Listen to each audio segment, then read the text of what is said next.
watching ESPN College Football presented by Dr. Pepper. And tonight we are at Brooks Stadium in Conway, South Carolina. Number 13 BYU, number 18 Coastal Carolina in prime time.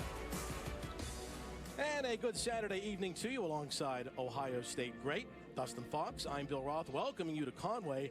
And, you know, this 2020 college football season, which has been really unusual and unexpected all year long, got even crazier this week when Liberty University opted out of the game because of a COVID outbreak within the Flames program. Dustin, BYU stood up and said, we are coming to Conway. You have to love the willingness of both teams to adapt on the fly. We chatted with BYU yesterday. They said this is going to be a celebration of people who love football. And what a crazy week it was. Yes. Let's tell you how this happened. Even going back to Monday, you know, College Game Day announced for the first time ever, they're coming to Coastal Carolina. We think we're coming to Liberty at Coastal. But then we find out, well, there might be some COVID issues within Liberty's program. Coastal wasn't sure just yet, but it ended up happening. Twitter starts going crazy. Zach Wilson's tweeting emojis, getting people all riled up. And then, how about a little trip for some tacos? BYU says, get the equipment truck to Conway. And then we find out the news, the game was canceled. Agreement has been reached. Number 13 BYU replaces Liberty. And this turns out to be huge for BYU because they would like to impress the College Football Playoff Committee. Without question, right? A win tonight, a short week on the road against a ranked team would be very impressive. First off, I think they should be ranked higher, but you're right, a win tonight could go a long way with the committee. Meanwhile, as for Coastal Carolina, the Chanticleers still harbor hopes for a New Year's Six Bowl, and they will get one if it's season's end. They are the highest ranked group of 5 team. A win tonight would help them in that regard. This would be the biggest win in program history. It's been really impressive. It's a fun week. It's been really impressive. Well, we are delighted tonight to be joined by the co-host of Marty and McGee, ESPN senior writer Ryan McGee, who is on the sidelines tonight here in Conway. All right, so first of all, guys, I'm just excited to be here with you gentlemen, but I'm really excited to be in a place I never thought I would be, which is Conway, South Carolina, for a top 20 matchup with New Year's Day implications. Listen, I'm a kid of the Carolinas. I vacationed just a few miles from here in Myrtle Beach. I've had a lot of fried dough, had a lot of saltwater taffy. I have not seen a lot of great college football in this town, but now it's here. College Game Day was here this morning. And let's listen, this program is less than 18 years old.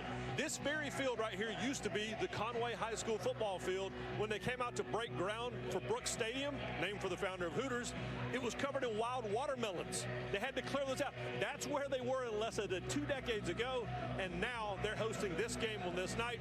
It's a great story, but more importantly, it's going to be great college football. That it will be. And we've got 2 of college football's most efficient quarterbacks and brightest stars on display tonight. And Zach Wilson has really come on the scene the last 9 weeks in the Heisman conversation. Talk about efficiency.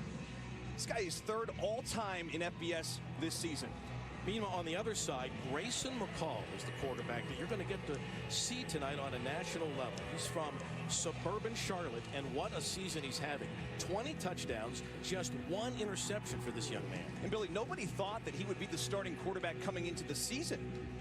He was out for 26 days with some COVID contact tracing. He spent all that time in the film room learning how to run this spread option attack. Shows up for camp. Here we are. Not just the quarterbacks tonight. A young man for BYU who has had a great story himself is Tyler Algier, the sophomore. I know a lot of people just think that this is going to be the Wilson show tonight. Not so fast, my friend. This guy Algier is terrific. They've got 29 touchdowns on the season. And you think about the defense of Coastal Carolina, they were gashed against Louisiana earlier this season, so that's an opportunity for the Cougars to take advantage. Yeah, and that's why it's really important to focus on a couple of guys up front for the Coastal Carolina defensive front. Let's start with Teron Jackson. He's a senior from Macon, South Carolina, getting some NFL looks. Humble, best player on the team, just got invited to the Senior Bowl on Wednesday.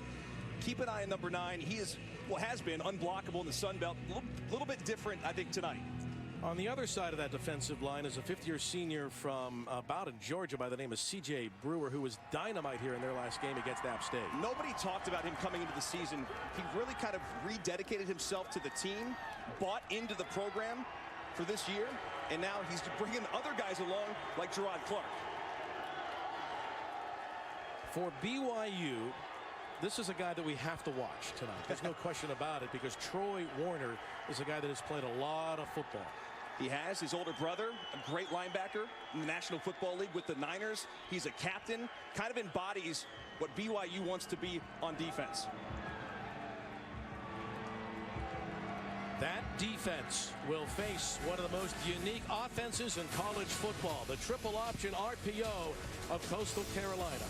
2 undefeateds, college football primetime coming up next.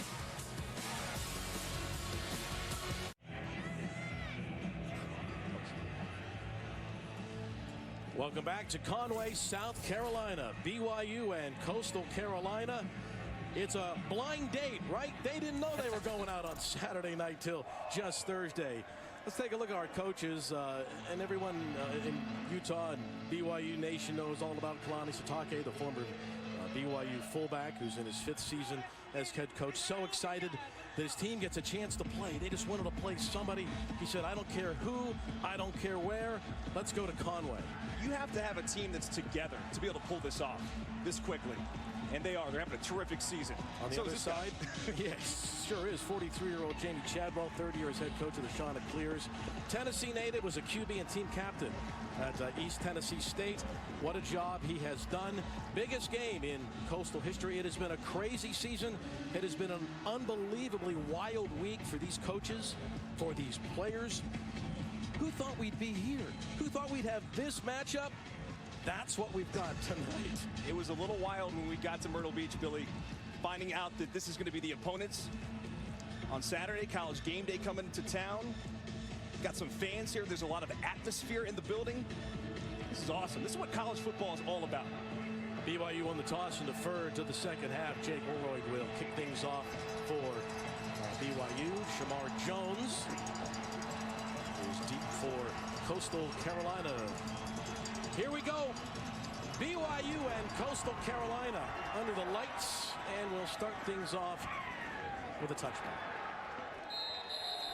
And that gives us a chance to see, after some scuffle breaks out in the middle of the field, that they're ready to play. That's for sure.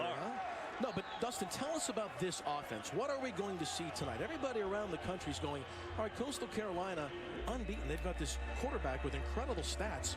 What are they doing offensively with Grayson? So a lot of people think this is like a triple option attack. This is not Army. This is not Navy. This is different. Okay, this is Jamie Chadwell's baby. They call it a spread option.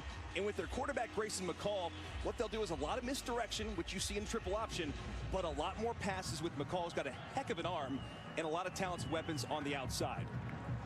Just a freshman, 20 touchdown passes, just 1 interception. They'll start from the 25-yard line. It is the first ever meeting between these two teams, and they run the option on first down, and this is Marable. That's what that young man can do. Turns the corner and gets first down yardage on the very first play of the game. Marable's kind of like a bowling ball at 200 pounds, but he's got that 4.4 speed. And you always wonder, what's this team going to look like against BYU? They've got a lot of team speed on defense. Marable could play at a place like BYU. He's got a ton of speed. A first team all Big South player before. Now 1st and 10 from the 38.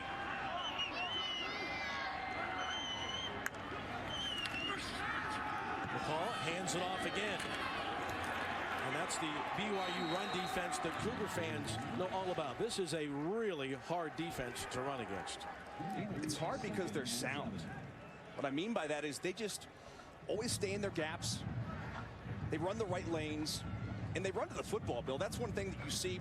When we talked with the Coastal Carolina staff, they were so impressed with the way the Cougars get to the football, and they get there fast. Did get almost 3 yards on the play. Opening drive of the game. Coastal in all black. BYU in those really good looking. It almost looks like 1984 out there, doesn't it? McCall's first pass of the game. That's incomplete, and there is a flag on the play as well. Sam Dunkirk was the intended receiver. It's going to be a hold on the left side. I think they're going to get Trey Carter.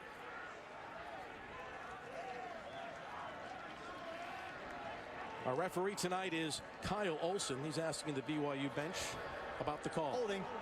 Offense, number 63. 10-yard penalty from the previous spot. Second down. This is the toughest defensive line, clearly, the Coastal has seen all year. It's going to be back here. 63 right there. It's a little bit too much on him. I mean, Jamie Chadwell told us, you know, Tonga's gigantic up front. Albacri is huge. When Tonga turns it on, this guy is legit. When you talk about guys that are dudes, Tonga's one of those dudes. So it'll be 2nd and 17 now for Grayson McCall.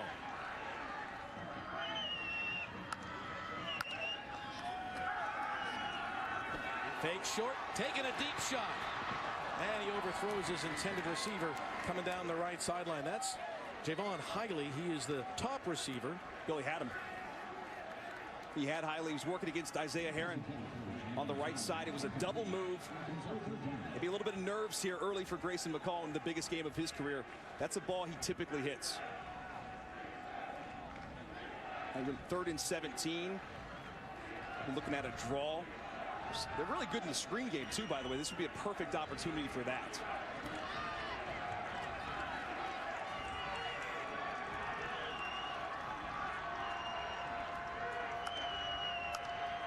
They need to get to the 48. McCall going to try to run. Lost his helmet and goes down on the 38-yard line. No flag on the play. The home fans here, by the way, the attendance is limited to 5,000. Let's take a look. So he starts his slide. So right there, he's giving himself up.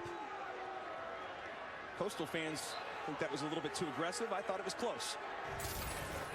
Not a terrible start for Coastal. They got a couple nice games on the ground, but the penalty, you've got to be disciplined. This is one of the best teams in all of college football, talking about Coastal in terms of penalties. They are very disciplined. They do not beat themselves. Overson line drives the punt off the side of his foot, but gets a great roll. It's going to skip inside the 15-yard line. And goes all the way inside the 10, and that is where BYU will take over for its first possession, led by one of America's most impressive quarterbacks, Zach Wilson. This guy does everything well. He's efficient. 26 touchdowns, just 2 picks. How about his deep throw ability, the touch, the accuracy? He got so much better this offseason with that pushing the ball down the field, a little bit more accuracy, and he can also run too. 8 rushing touchdowns on the season. This is a huge challenge for the Chanticleers. BYU has scored on its first possession 4 games in a row. And Wilson going to throw it on first down. And he completes it to the 22-yard line. And that's what BYU can do. And a chance for a big play. There is a flag on the play. Pau taking it all the way. And it goes as a 91-yard score. However, there is a flag on the play right near the goal line. Unfortunately, this is going to come back for the Cougars. Isaac Rex, number 83. Holding. Offense. 10-yard penalty, half the distance from the previous spot. Remains first down. So we talked about the defensive front. They were able to get some heat. Watch right here. 83 at the end of the play. It's going to be a blitz off the edge. It's going to tackle him. Right there. That's an easy call.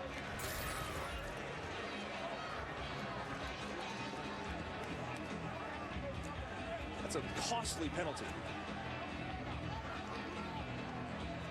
It takes a long touchdown off the board, and it moves the ball half the distance to the goal, and it'll move it to the 4.5-yard line.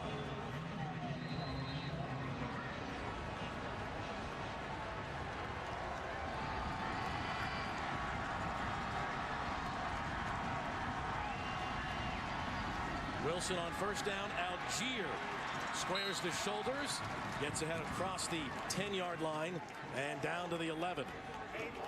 Algier has a really interesting story as well. Such an athletic player for them. He was a really good running back 2 years ago, but last season, Tyson Williams transfers in from South Carolina, takes over the starting job. They actually put Algier back on defense as a linebacker. He started a bunch of games for the Cougars. And this year, Dustin, he's averaging 7.2 yards a rush. Here's a quick pass to the right sideline, and it's over the head of Gunnar Romney. And it'll bring up a third down. That's a typical miss. Not a typical miss, I should say, by Wilson. It's the first time he's seen a real pass rush from the Chanticleers. So big down here. We'll see what defensive coordinator Chad Staggs can dial up.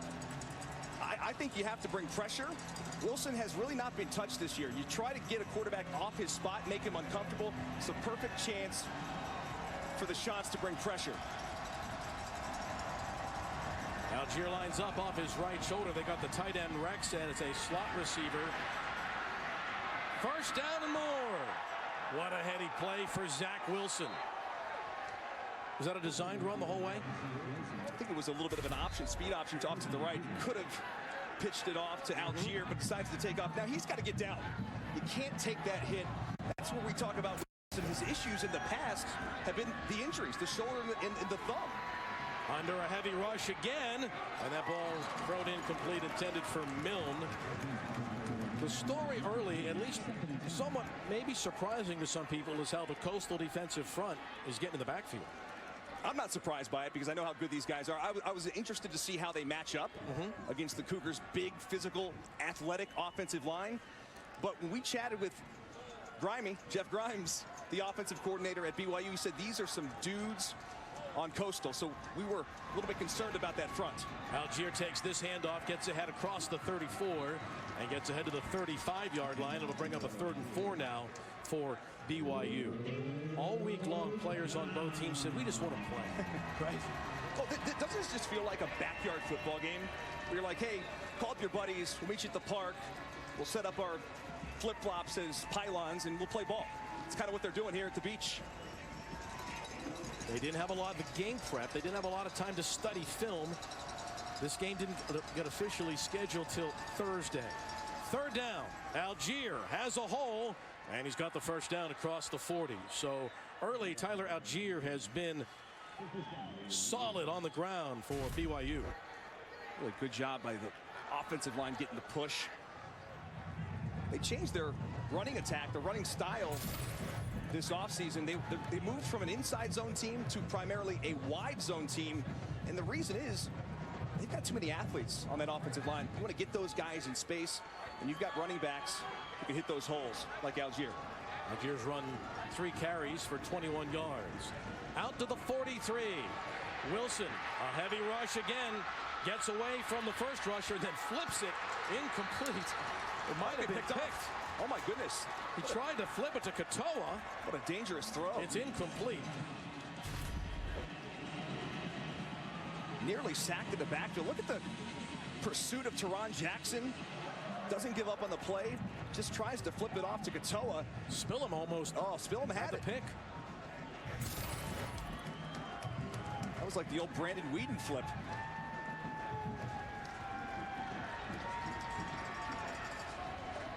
On the ground again, and Katoa gets just shy of midfield to the 48-yard line.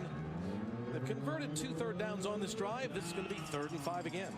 You know, both of these teams are very consistent, methodical, if you will. Bigger plays, of course, for BYU, but both teams have been so good on 3rd down. Time of possession may be key in this ball game. Well, one thing that I think a lot of folks are probably surprised about is these teams don't have a lot of high possession games. They don't. I mean, you talk about like Army, Navy, those teams average 10 possessions a game. These teams average 11, to put it in perspective. Katoa on 3rd down gets knocked down behind the line of scrimmage. Coastal Carolina really good against the run, and Teddy Gallagher comes up, the young man from Los Angeles, brings down the BYU tailback. Watch him shoot his gap right here in the middle to get Katoa on the ground. The Mullets have made their presence early in the game. Meanwhile, Teron Jackson on the play, shaken up. As you can tell, this is the key defensive end for Coastal Carolina. He's kind of the alpha of that defense, the staff says. He's had 25 sacks in his career. So while they look at the senior defensive end, we'll step aside in Conway. Tuesday at 7 Eastern, 4 Pacific on ESPN and the ESPN app. We'll have the exclusive reveal of the college football playoff top 25 rankings. Recently, guys will break it down from top to bottom. We'll have a live interview with committee chairman Gary Barta, who I imagine is tuned in tonight, watching BYU and Coastal. First punt of the day for BYU. And it's going to land inside the 5.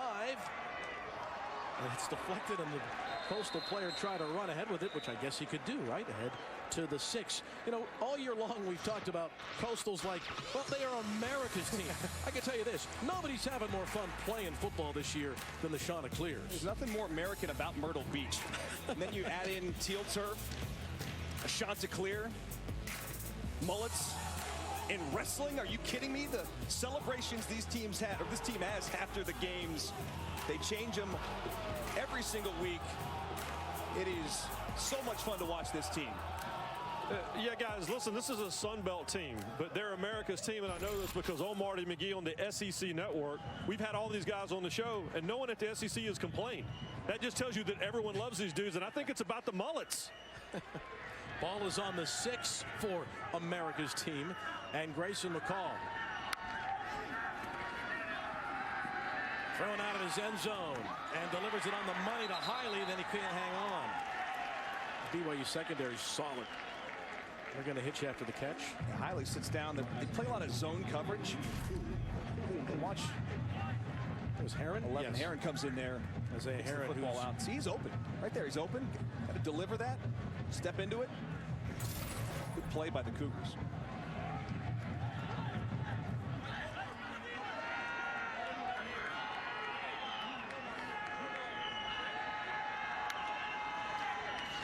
McCall fakes the handoff. Quick throw to the left sideline. That's his first completion of the game. And it's going out for the first down.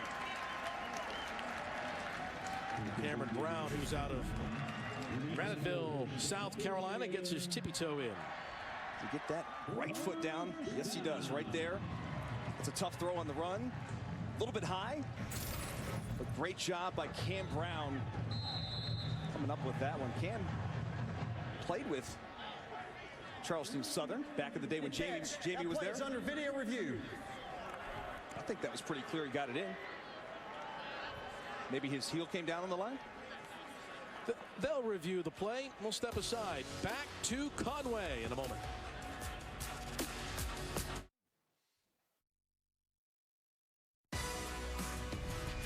ESPN College Football is presented by Dr. Pepper, the official drink of Fansville, and in part by Geico. You could save even more by bundling home and car insurance.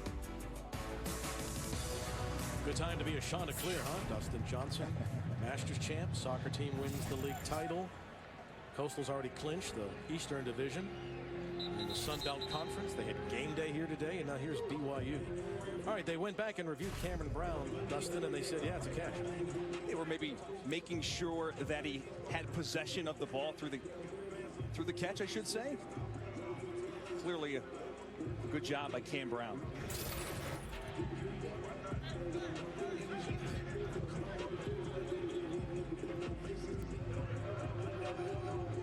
So it moves it to the 20-yard line.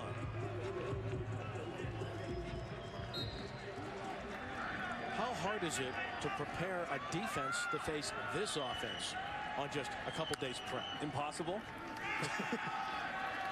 Marable gets the handoff that time and gets to the 25.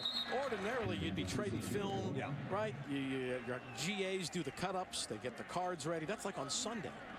My goodness.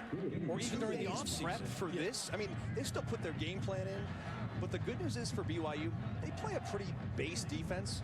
They kind of play quarters, cover two, a lot of zone. They'll play some man at times, but they trust their guys up front, their big 4 defensive linemen, to get the job done.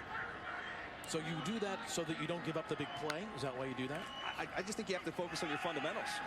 Here's the option pitch to Marable. Tries to turn the corner.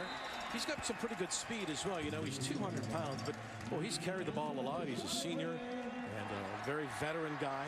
Not going to be fazed by anyone. No, and outside of Grayson McCall, C.J. Marable is going to be the next most impactful player for this offense. They want to get him 20 touches of the football every single game, whether it's through the air, out of the backfield, or on the ground. And what they like about him, his production is good. He's a 1,000-yard rusher. Doesn't put it on the ground. 14 all-purpose touchdowns this year. Give it to him again. And that time he's tripped up. I think that was Peyton Wilger that got a hand on his ankle coming by. Marable, one of the team leaders on this team, very popular among the Chanticleers.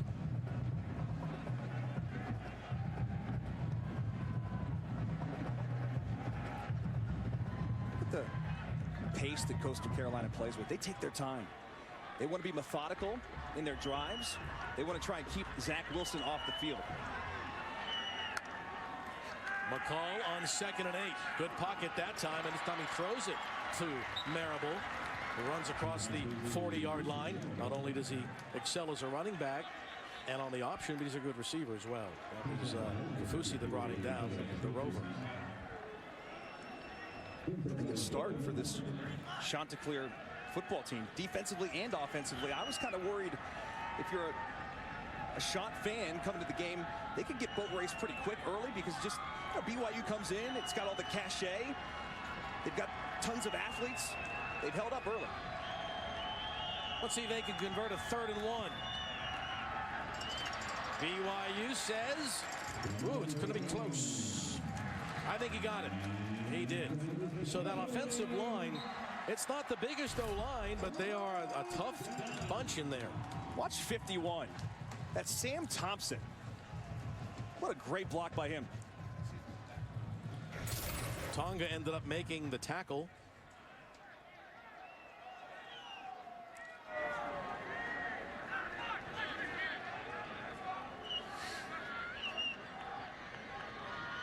Under 6 minutes to go in a scoreless first quarter. Jones again.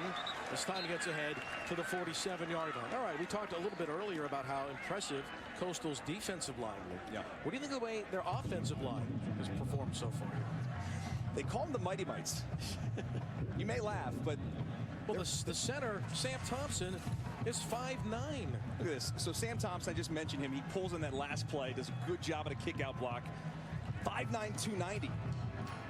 Tonga goes 6'4", 321. Just a huge difference there. Big gap. Uh-oh, late pitch. And a tremendous job somehow for McCall on the move to pitch that football to Marable. Drew Jensen came over and finally made the play. Boy, this is dangerous. Dangerous pitch here late in the down. Heron nearly comes in there and picks it off. Watch number 11. Late. But once he gets him on the perimeter, so Marable can do his damage. So 3rd and 1. Once again, this is where on the plus side of the field now, Dustin. Did he bring Reese White in? It's their big back. He is their short yardage guy. He gets the ball now, and he has the first down. Ahead to the 41-yard line of BYU. That was Jones from Pensacola. They wanted Jones to run with his pads lower. Didn't really have to right there. It was a good push by the offensive line. By the time Jones was touched, he already had the first down. People might remember him if you ever watched the Last Chance U show. Remember that? Sure, right? absolutely. Shamari was part of that. He's proud to be at Coastal. He's even more proud of this. He's got a 4.0 GPA here at Coastal Carolina. This is the 11th play of the drive. Remember, it started inside the 10-yard line. That's now what they're they ahead want. of the 41. Keeping it on the ground again to Shamari Jones. And they're winning the battle up front. Pick up of 4 yards on first down. And one of the other things that I was thinking about coming to this game, Bill, how much does the travel factor in for BYU? I know they pushed the game back to 5:30, give them a little more time to sleep last night, but that's a long trip, 2,200 miles from Provo here to Conway. That's a long trip to turn around and play a football game.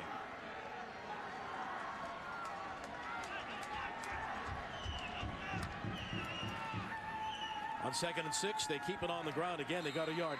Now, this is going to end up being a home-and-home series. The athletic directors got together on the phone for the first time on Thursday.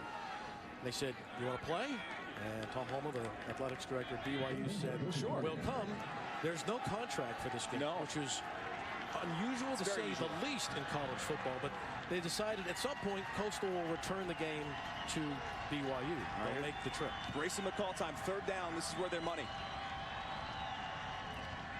I wouldn't be surprised to see Jamie Chadwell put it in the hands of Grayson McCall and let him run it. There's the option pitch, and it's enough for the first down for Marable, who pinballs off the first tackler and runs ahead to the 23-yard line.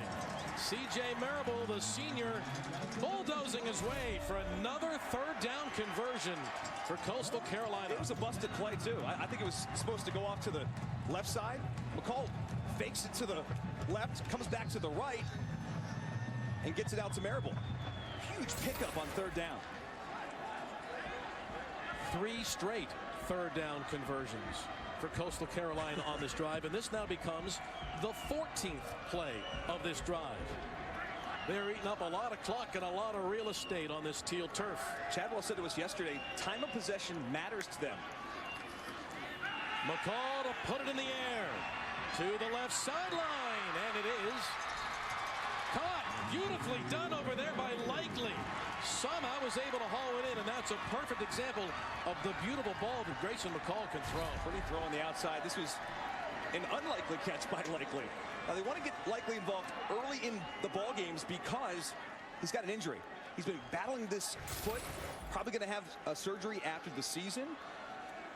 It wears on him throughout the game, so they'd like to get him involved early in these ball games. He had the big game here in his last outing against Appalachian State. The last outing on this field, he picked up 8 yards on that play.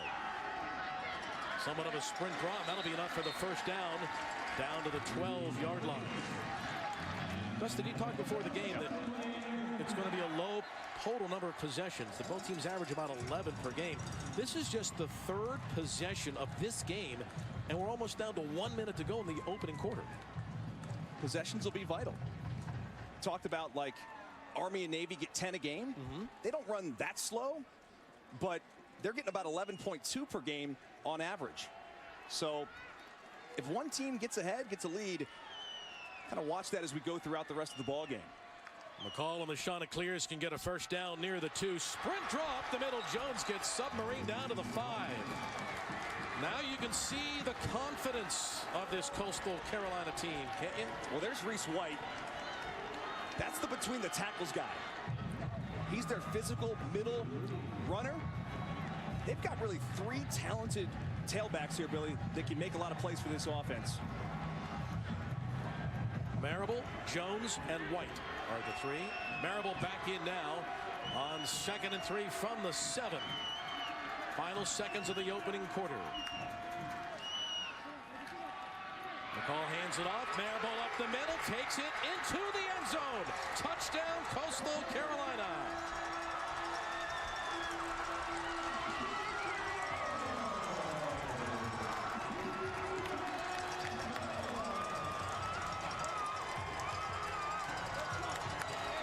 That was an absolute big boy drive by the Chanticleers. I think they took it personal this week, Bill. Everybody's saying the Mighty Mites, they've got a center who's 5'9". We're going to push him around. So far, they're pushing the Cougars around. They go the length of the teal turf for the game's first scores. Marble gets it in. Now Massimo Biscardi drills the extra point, and it's actually wide left. Biscardi misses it. He hit it well, but he kicks it wide to the left. It remains 6-0. The teal turf. Little offensive line, no problem. Big boy drive for the Chanticleers.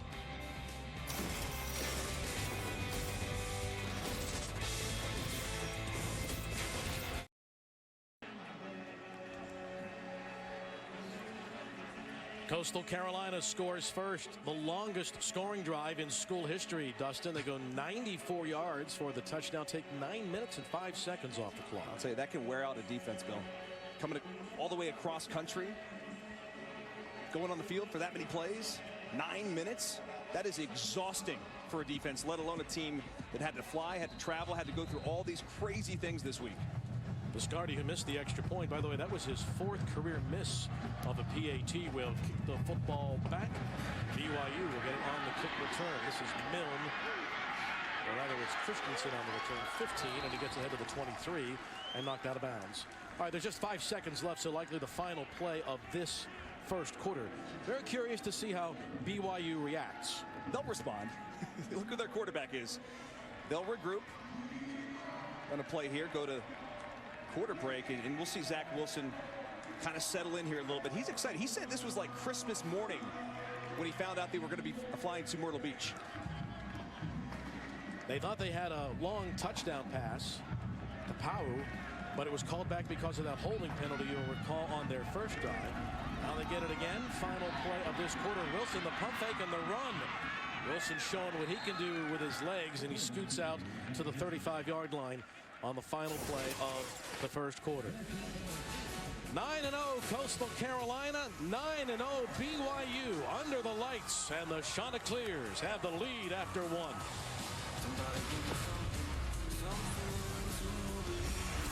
ESPN, home of the college football playoff. It is V week, and I know it's important to so many of us and personal. It is. My radio partner back in Cleveland, Adam, his wife Liz was just diagnosed with leukemia a couple weeks back, so we're thinking about her today and always. 6-0 Coastal leads after 1 quarter. Those are statistics that Jamie Chadwell will take. They dominated time of possession and the yards in the opening quarter. BYU second quarter. Let's see how the Cougars respond, and that's a good start. Powell has the catch and the first down on the plus side of the field on the quick slant from Wilson. Let's go down to the field once again. Here's Ryan McGee. Yeah, guys, there's a lot to like about a touchdown drive that lasts 3.5 hours, like the one we just had. But what it really did was it bought Teron Jackson time. He was out of the tent about halfway through that drive and stretching through the second half of the drive. And then when there was a celebration for the touchdown, everybody said, don't jump on him, don't jump on him. But he's okay. Teron's a terrific defensive end, number 9 in black. Algier runs up the middle. Powell moves forward ahead to the 42-yard line. So BYU's responding much like you thought they would. Well, their offense got a lot of time on the sidelines to get their breather. The push from that big offensive front. Really good cutback there by Algier on first down. There's a reason, Bill, that they want to keep Zach Wilson on the sidelines. He can score quick. He goes up under center now. BYU is so multiple offensively, aren't they? Here's Algier, a huge hole up the middle. And Algier sprinting to the end zone. It's a 42-yard touchdown.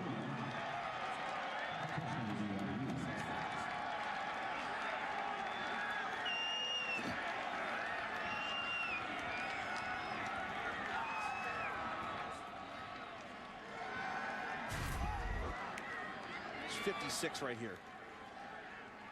Clark Barrington. He's going to block down, and the cutback right there is beautiful by Algier to the house.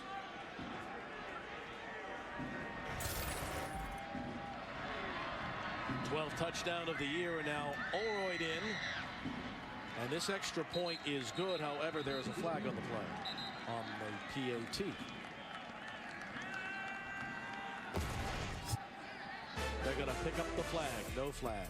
BYU has the lead. 7-6 Cougars.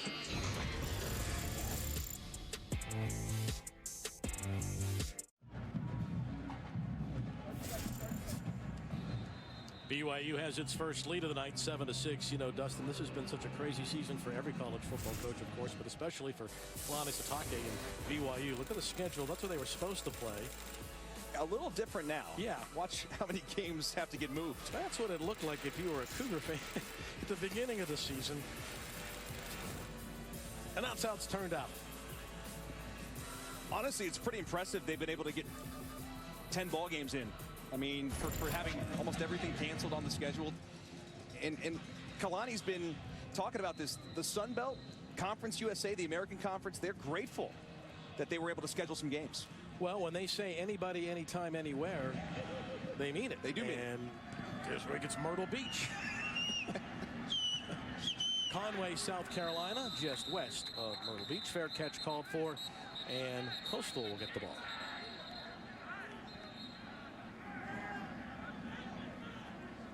And I think we have a flag on the play again. We do.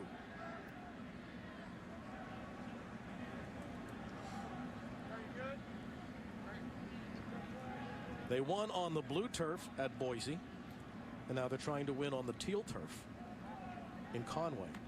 That is a rare combo.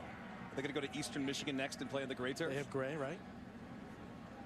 It's a Sun Belt crew, and here is the call from Mr. Olson. Well, half a call. BYU's going to have the option here. You know, they can make them re-kick, and that's what they're discussing. It's a penalty clearly here on Coastal on the return, even though the fair catch was called for by the return guy.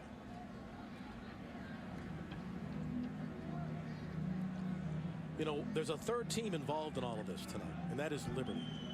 The reason game day was here originally was that was going to be a matchup of top 20 teams. And what a great year Liberty's had with Hugh Freeze. They really wanted to play this game. It's a rivalry game, and Coach Freeze, we prepared for that game, to be quite honest, when we left. There's the kick, personal foul, legal block below the waist, receiving team number 12. That penalty is declined. First down. Yeah, when we got on the plane to come here, we were assuming it was going to be Liberty. We had our Liberty charts, our Coastal charts, ready to go. We did all our prep for both teams. We land in Myrtle. Phones are blowing up. We're getting tweets and texts and everything. Had to call our boy Tony Britt. Shout out to Tone. Got us a chart pretty quick. And here we go.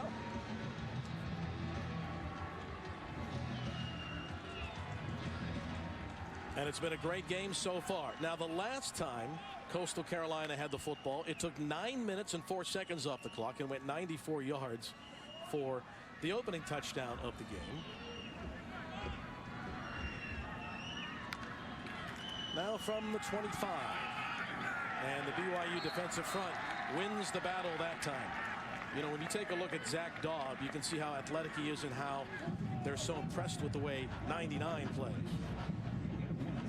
Physical defensive end. All their guys, they all go 6'4", 270, 260 plus. They're athletic. They can run. This may be one of the most athletic BYU squads we've seen in the last decade across the board. Well, they've got a lot of guys who've played a lot of football together, a lot of familiar names in white. 2nd and 9. McCall has room to run. McCall slides in at the 40. First down. Remember when you watch him play, he is just a freshman. Watch the block by 17 here at the end. Just enough by Denmark. It's going to come in your screen from the left, right there. Pow. Allows McCall to get another 5 to 6 yards in that play. That's the extra element McCall brings to the table. He's not just a pocket quarterback. To run this option, you have to be able to do things like that in situations where you take off and go. He's efficient with the ball. He's thrown just 1 interception all season long, which is remarkable for a team that throws as much as he does. Here's Marable popping it free. Ahead to the 42 for the first down. C.J. Marable scooting again on the teal turf. And here come the Chanticleers again. Watch the pull around the backside. It's a convoy for Marable and a terrific tackle by 23 Zane Anderson that saves a touchdown. That would have been a touchdown if Anderson doesn't bring him down. We move the ball to the 42-yard line. That's not an easy tackle, by the way. An open field against a guy that physical, that fast. He picked up 20 yards on the play. It was. Play signaled in from the sideline. Ball on the ground, a fumble, and it slipped right out of the hands of McCall after he pulled it out of Marable's belly. And BYU's got it. The game's first turnover. I think Tonga ended up falling on it, but Dustin, tell us what happened here. This might have been an unforced fumble. It was. It happens right at the mesh point. The mesh right here. tries to pull it out, and he just loses it. That's on McCall.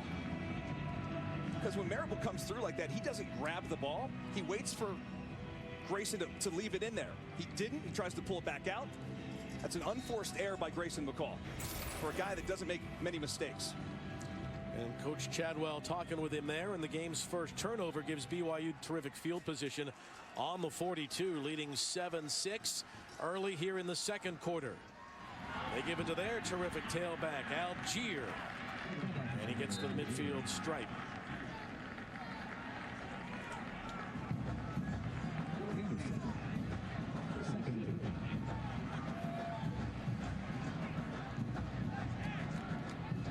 When you watched Wilson on tape, what impressed you the most about him, Dustin? What stands out to you? His statistics are incredibly gaudy.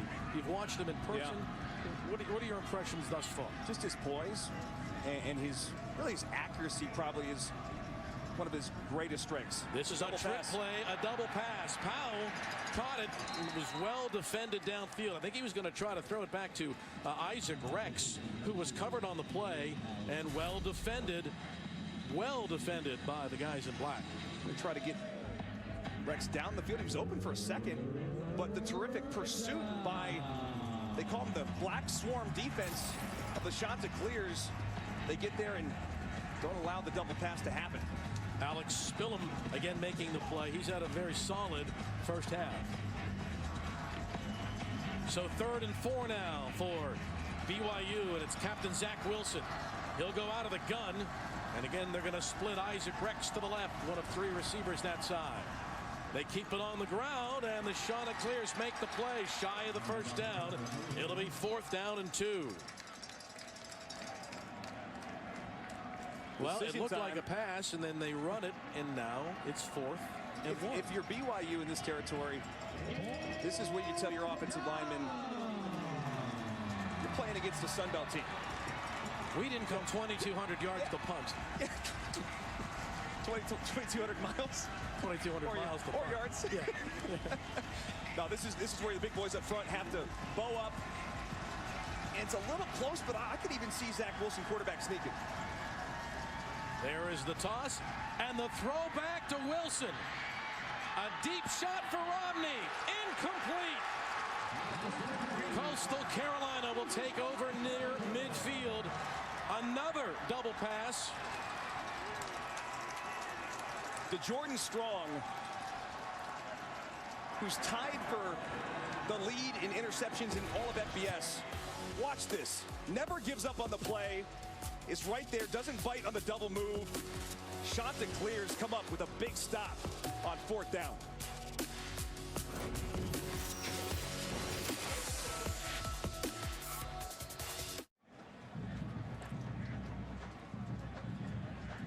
So Coastal Carolina takes over now in BYU territory after the tremendous defensive play by Strong, and now Coastal Carolina trying to take advantage of the great field position.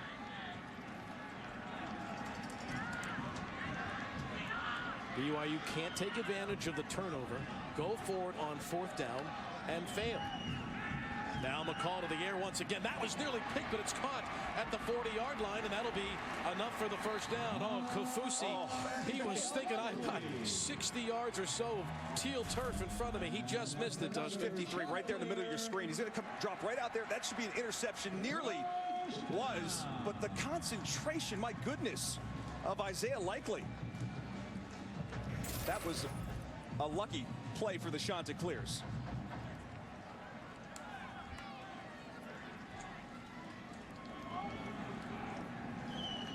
I think if Kafusi could have got his other hand up and get 2 hands, they have caught it. The call to the air once again. First man's covered, so he gets out of there and throws it short once again to Brown. And he's got the first down. How about the poise? Right near it, actually a bit short. How about the poise of McCall? He always seems to know where to go. Brown was not the primary receiver on this play. It's the route on the outside. Just a little hitch.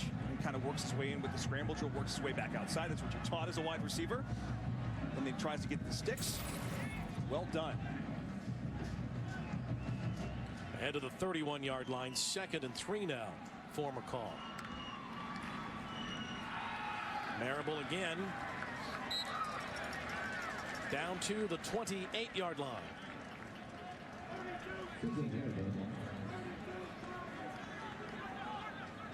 Peyton Wilger making the play. You know, they've converted third downs, Dusty, but if you look at it, they've had a lot of third downs just like this one, right? 33 or less. Those are the manageable downs. There's a reason why they're 55% in these situations. They're going to bring the big back in. Shamari Jones, number 5.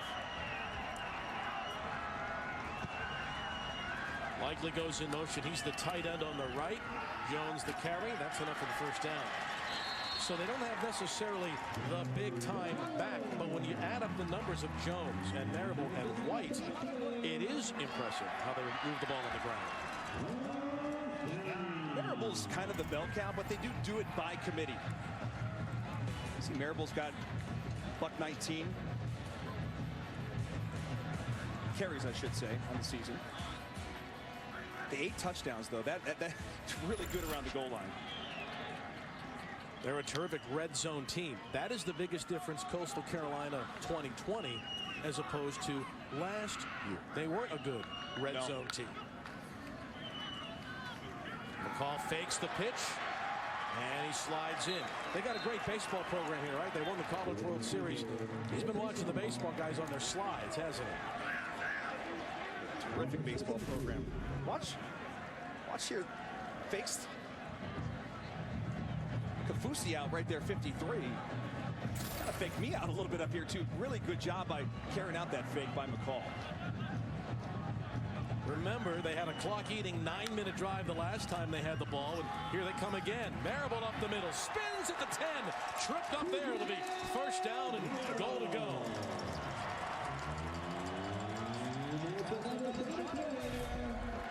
Watch the center, 51. Sam Thompson, he's going to come out here and pull. It's a good kick-out block right there. Marable cuts right inside for the big game. Sam Thompson. He's my kind of center. All 5'9" of them in there, right? I think 5'9" is generous, by the way.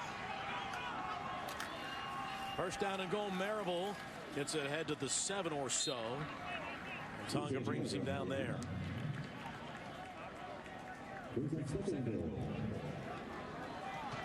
You know, you keep looking up at the clock, and there's under 6 minutes to go in the first half. This is the perfect game plan for the Coastal Carolina Chanticleers. You want to possess the football. You want to keep Zach Wilson on the sidelines, and that's exactly what they've done here for the majority of the first half.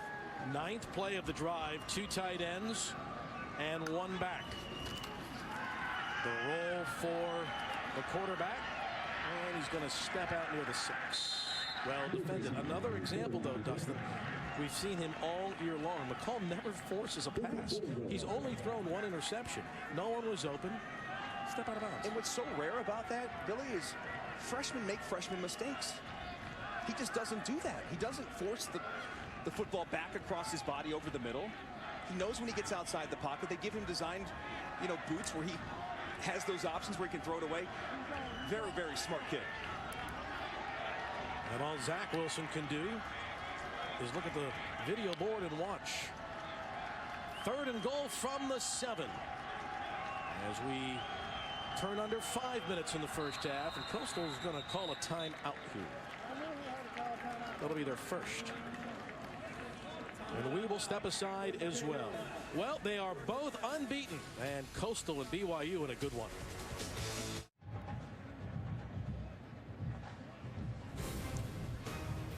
Well, kick off your Week 13 NFL Sunday at 10 a.m. Eastern tomorrow with the Countdown crew on ESPN and the app. This is going to be really cool, Dustin. Russell Wilson and Sue Bird, Seattle Superstars, they're going to interview each other tomorrow morning, which is fun. Then our Week 13 Monday Night Football matchup, Josh Allen and the AFC East leading Bills taking on the Niners, still on the NFC playoff hunt, 5-6 after their big win against the Rams on Sunday. Bills and Niners Monday night. I was watching that game. Mr. Troy Warner. We'll have some interest in that one. Big third down coming up here for the Chants.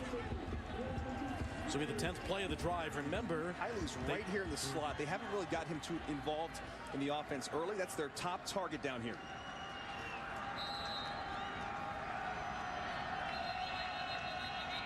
And another timeout taken.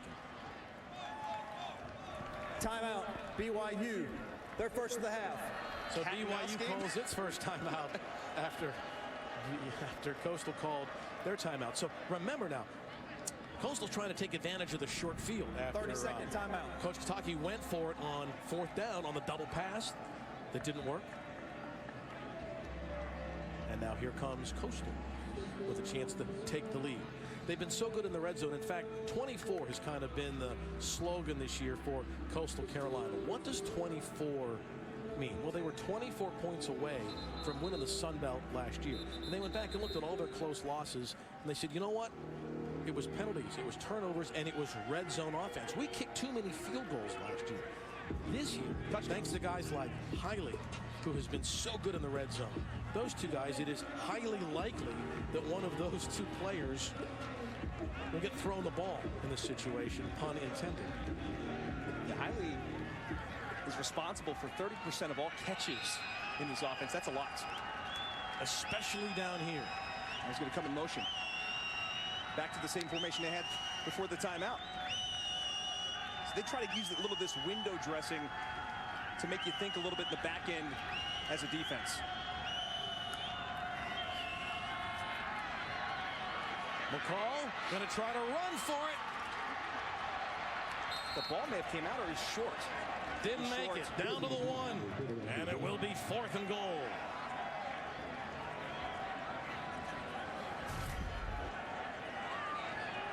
What an effort, though. Just about a yard short.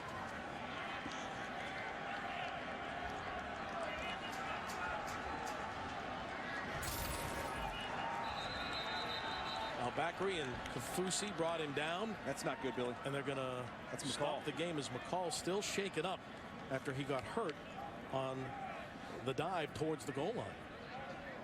So they'll tend to the injured quarterback. Back in a moment.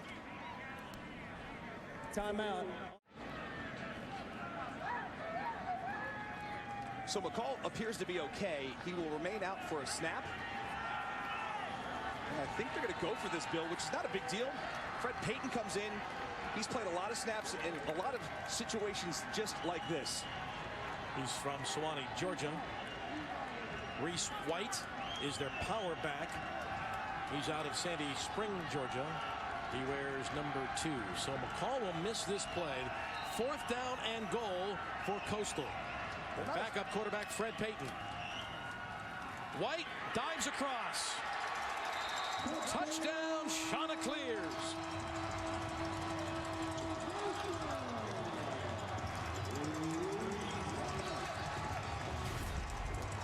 The power, the push inside. Isaiah likely getting a push in there as well. And White's their big goal line runner. Just dives across. And I love the call by Jamie Chadwell because you're facing BYU. Okay, this is a highly ranked team. The biggest game you guys have ever played. You didn't come to this game to kick field goals. Biscardi misfired on his first extra point. And he nails that one. And Coastal retakes the lead 13-7. BYU's had such a good rushing defense this year. Coastal's run for 159 in the first half. They lead 13-7. The journey is on. The AT&T Countdown to the College Football Playoff National Championship. Monday, January 11th on. Here is a look at the National Championship Trophy presented by Dr. Pepper, sitting outside the stadium here, right outside Brooks Stadium in Conway, South Carolina, next to the Chanticleer. The Chants are playing that big today. Goodness. Well, Grayson McCall got shaken up, but he's had 2 really good drives back-to-back for Coastal. He's tough as nails. That's what they love about this kid. You saw him try to use all of his body to get into the end zone on 3rd and goal. Caleb Christensen going to bring it out from a yard deep. And Christensen Crosses the 20, but there's a flag on the play behind Christensen, and this is going to come back a bit.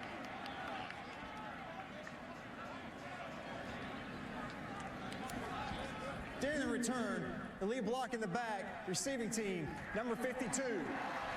Half the distance to the goal from the spot of the foul. First down. Out of the field, Ryan McGee.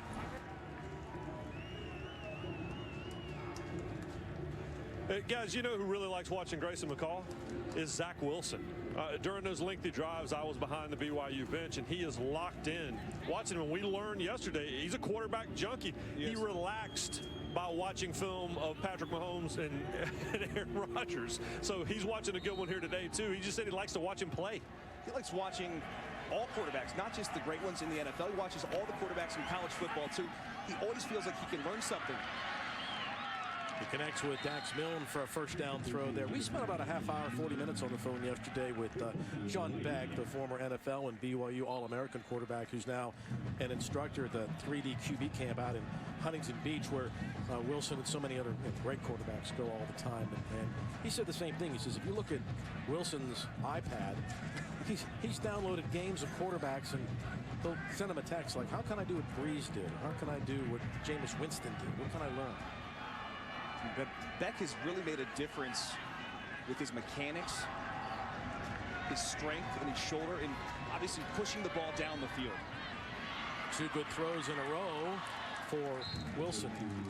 You know, there's a lot of responsibility that comes with being the quarterback at BYU. There are expectations, there's responsibility. In fact, if you walk into their offices in Provo, they've got a painting in there with Gifford Nielsen and Robbie Bosco and Ty Detmer. If you're a quarterback at Brigham Young, there are some serious expectations from the fan base, and it takes a special guy to play that position.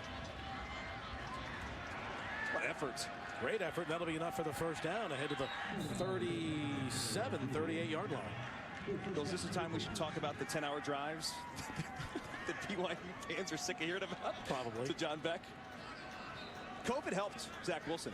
You know, a lot of quarterbacks would go to the beach, go on vacations, or stay at home and get lazy. Not Zach Wilson. He got better during this offseason. Throws to the right sideline. That's Romney. And Wilson on this drive appears to get into a bit of a rhythm now. Milne and Romney back-to-back receptions. There's two favorite targets on the outside. In fact, they all lived together at one point.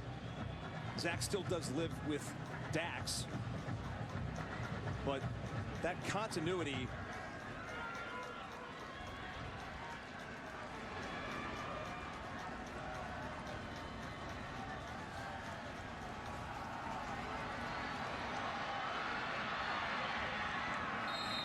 Welcome those of you on ESPN2 to Conway, South Carolina. BYU undefeated, 9-0. Coastal Carolina unbeaten as well.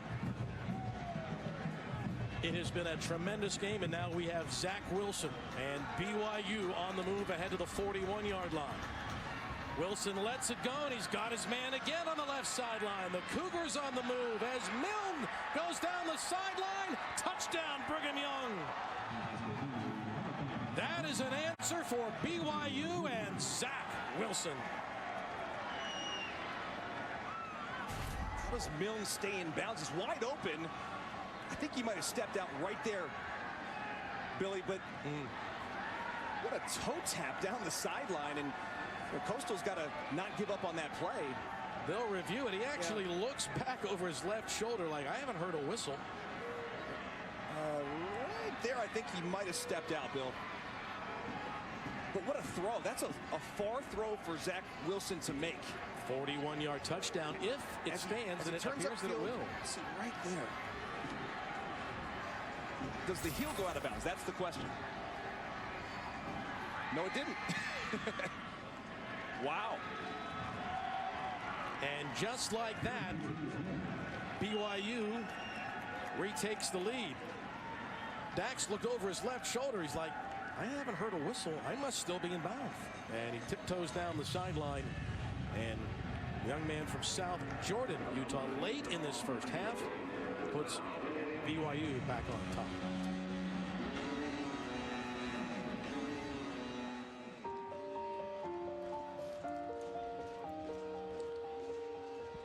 Zach's got a great story. You know, his mom battled cancer, and during this V week, there are so many inspirational stories out there, but none more so than Dax Milne and his mom.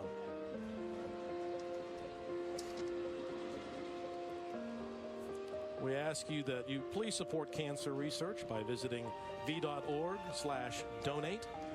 100% of what you give goes to cancer research. I know Jill's excited about that as well. She taught her son how to tiptoe down the left sideline, too. That's a big play and a great answer for BYU. That kick can roll now. I talked to a couple NFL people today about these two receivers, Gunnar Romney and Dax Milne, and they said those two guys will be NFL prospects. And Dax is a great story. Like, he comes from a high school that was primarily a running football team, so he wasn't getting a lot of looks coming out of Bingham. So he walks on here at BYU.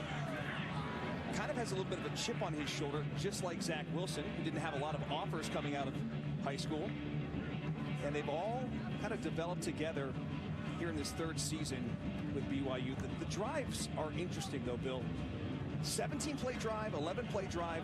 They've owned the time of possession. If you're just joining us, a lot of people thought that BYU would push this offensive line of Coastal around. That has been the exact opposite. The Mighty Mites, they call up front. They're undersized, but they're physical, and they're playing great football early in this first half. The big surprise thus far is how well Coastal Carolina has been able to run the football against the BYU team that gives up under 100 yards a game on the ground. The good news for Coastal Carolina is that Grayson McCall, who was banged up near the goal line on their last possession, is back in. It's 3rd and goal. Dives for the end zone. Gets banged up. They bring Fred Payton in the game. They go for it on 4th and goal and get the touchdown.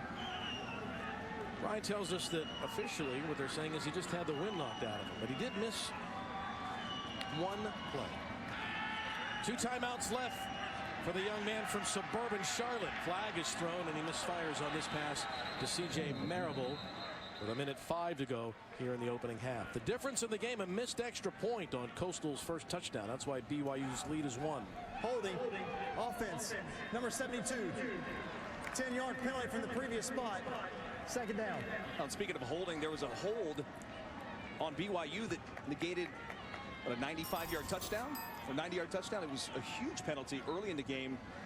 And obviously this thing could be 21-13 right now.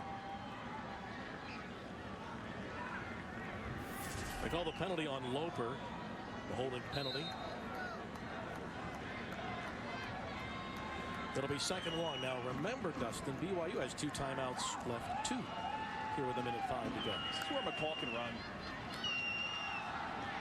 Marable backpedals his way for 4 more and gets ahead of the 27-yard line. And BYU will use the timeout here with 56 seconds left. That's their 2nd, so they'll have 1 remaining. Timeout. BYU. Their 2nd of the half. 30-second timeout.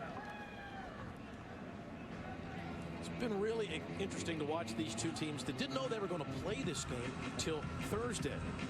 It's the first time 2 9-0 teams are meeting in the regular season or conference championship game since 2009. It features 2 amazing quarterbacks. Zach Wilson, who's first in all of college football with 34 touchdowns responsible for it. Grayson McCall, the freshman from just outside of Charlotte, who's thrown for 20 scores and just has 1 interception. BYU's hoping to impress the committee. I know the playoff committee is watching right now. Well, I think if you're on the committee, you're watching this game, you feel good about your rankings. I mean, these teams are kind of going toe-to-toe right now. Obviously, there's a lot of people that feel BYU should be a little bit higher. But how about this? Maybe Coastal should be a little bit higher. Maybe there's a little disrespect for the Chanticleers. Coastal wants to win tonight. They would love to be the highest ranked group of 5 team at the end of the season. And if they are, that's an automatic New Year's 6 bowl. 3rd down now for McCall. It was a big run by Marable on 2nd down. It gives you a chance here on 3rd down to continue the drive. BYU will rush 3 and drop 8. McCall under a rush. And he's going to be brought down. That'll be a sack back on the 28-yard line. And The BYU coaching staff quickly calls timeout once more with 49 seconds left. Great coverage in the back end. 30-second timeout. They go man on the outside, both sides, and they just lock him down. It's man free, nowhere for the football to go. And McCall, I kind of think it was smart to take the sack. You know why? It forced BYU to take a timeout. If he throws that ball away, the clock stops. So with, 49 seconds to go in the first half, BYU has 0 timeouts. McCall and head coach Jamie Chadwell talk it over, so BYU's going to get the ball back here in the final minute, leading by 1 here at Brooks Stadium in Conway, South Carolina. It has been an amazing season, an incredible week, and a spectacular day for these fans and for this program. Hosting college football game day, having the chance to play BYU on their home teal turf. We talked with Jamie Chadwell, head coach at Coastal, yesterday about this. He said, look, no matter what happens, this is big for this program.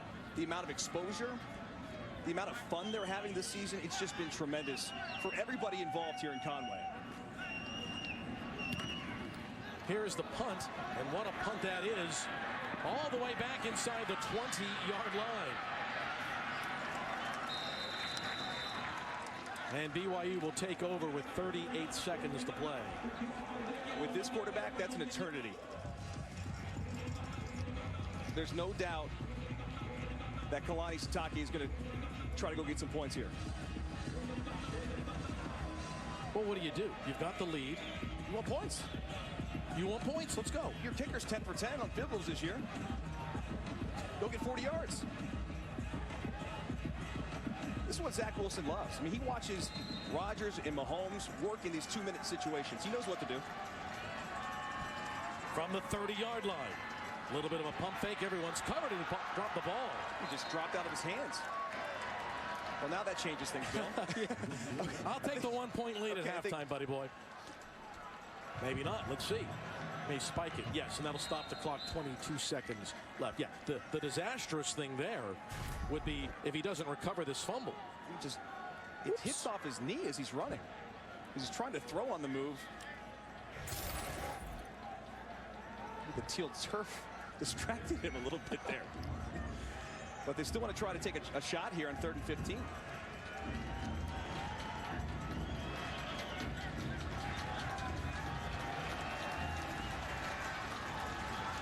Third down back on the 26-yard line. Wilson, the roll to the right, throws back across his body and connects. That'll be enough for the first down out to the 46-yard line to Pau. And here come the Cougars. I got to clock it quick here. Otherwise, you're going to lose a couple seconds. He's going to put it up once more. Throws it on a short hop. And that'll stop the clock with just 7 seconds left. This was a clutch 3rd down throw. Rolling right, throwing back to the left. My goodness. He talked about how he worked on his hips and be able to push that ball. That's what he wanted to add to his game. That's an NFL throw. Wow. No timeouts left, 7 seconds. He's also worked on the deep ball. We'll see it now, right? Well, 7 seconds. If you work the sideline, get this ball inside the 37-yard line, you may have a chance for a kick.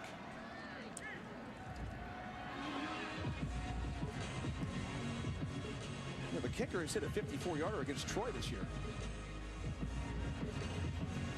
That's all, Roy. That was the 2nd longest in school history. If BYU can get in striking range for Coach Sitake. The missed extra point in the first quarter is the difference in this game right now. There's Jake's stats. If you're Coastal, you want to make sure that you funnel everything inside. Okay, you don't want to allow any of these wide receivers to get out of bounds. You can give up a 40-yard throw if you have to. Clock's going to go. It's going to be game over. Not game over. It's going to be halftime, I should say. So there's no reason not to protect the sidelines here.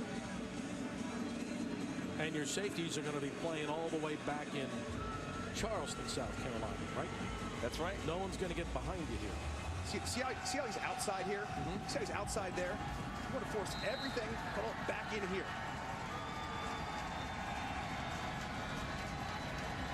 Wilson, this will be the final play of the half. What an arm. It's going to get to the end zone, and it's going to be intercepted on the goal line. And the return to the 40. And a sensational end to the first half.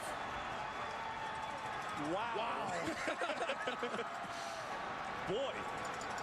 And we've got a scuffle on the field as well after the interception, as both benches empty here at the end of the first half in Conway.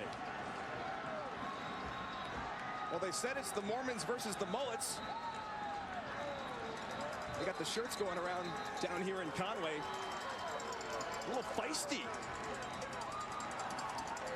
I think that maybe Coastal went after Wilson a little bit more after the interception. But watch the throw. Where does he throw this from? It's like 75 yards in the air.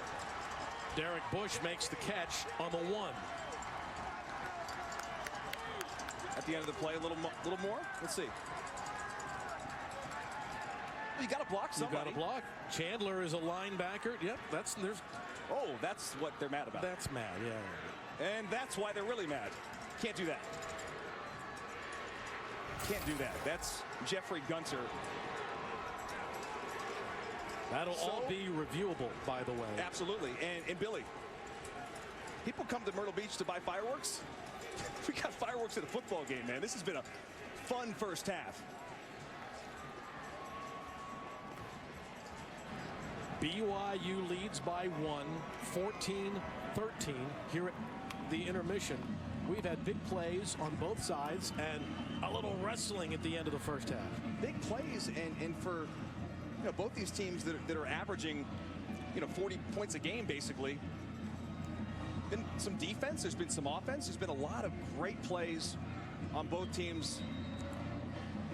They're talking with Gunter as he walks off the field. All right, that's our score. 14-13 BYU at the half. Let's go to the studio to Kevin. All right, Bill, big dogs colliding in a battle of underdogs, and a lot of barking and biting going on at the end of that first half. Welcome inside the ESPN College Football Studios. Kevin Connors here. Coach Jim Mora joining us from Los Angeles. First Saturday in the month of December, and a lot of terrific matchups, beginning with the Fighting Irish of Notre Dame taking on a Syracuse team, no chance, right? They're 1-9 on the year, except, Coach, the Orange got off to a good start behind Rex Culpepper. Yeah, they caught Notre Dame in a little blitz here. This corner is isolated, and he misses the tackle, and Syracuse gets in the end zone, and they have the lead, Kevin. 7-3, and then all of a sudden Ian Book is like, hang on a minute, let's make things right in the world. 28-yard touchdown run. He's done this all year. He gets back in the pocket. Things don't develop downfield for him, so he just takes off and does it on his own with his legs. Coach, do the Irish have to win the ACC championship game to make the playoff? I think they do, and I think it's because of A&M and Florida nipping at their heels right there and both playing really good football. Well, Ian Book's playing really good football. A couple of touchdown runs. TD strikes to Javon McKinley twice. 45-21 Notre Dame, 10-0. Meantime, Ohio State, Michigan State. How about a career-high 104 rushing yards today, Coach, for Justin Fields? Yeah, and how about this play right here? Watch him step up into the pocket, then he keeps his eyes upfield because he's still searching for a receiver, but he keeps his poise, he stays calm, and he dances into the end zone. He had one of those kind of games today, Kevin. He was just electric through the air and with his legs. First game in 2 weeks for the Buckeyes without their head coach. Coach Mora, what did you make of the sharpness of their team? Well, I thought they looked really good, Kevin. I thought they played well offensively, running the ball and throwing the ball. I thought they played their customary good defense, and I think they just picked up right where we expected them to, and to me, they solidified themselves as the number 4. Ryan Day in COVID protocol. Larry Johnson leads the Buckeyes to a big win. Meantime, A&M and Auburn, and we've talked about this. Coach Bo Nix doing a little David Blaine disappearing act. This is just a tremendous play. I mean, you talk about determination. You see athleticism. You see his toughness. But more than anything, Kevin, it's just that determination that Bo Nix shows there to get into the end zone. I love the passion, the emotion he shows post-play. Coach, why don't we talk about Kellen Mond more? I think it's his numbers, his touchdown numbers, not his interception numbers, because he is great with the ball. But, you know, they do it so well on the ground. They play great defense. And he is just...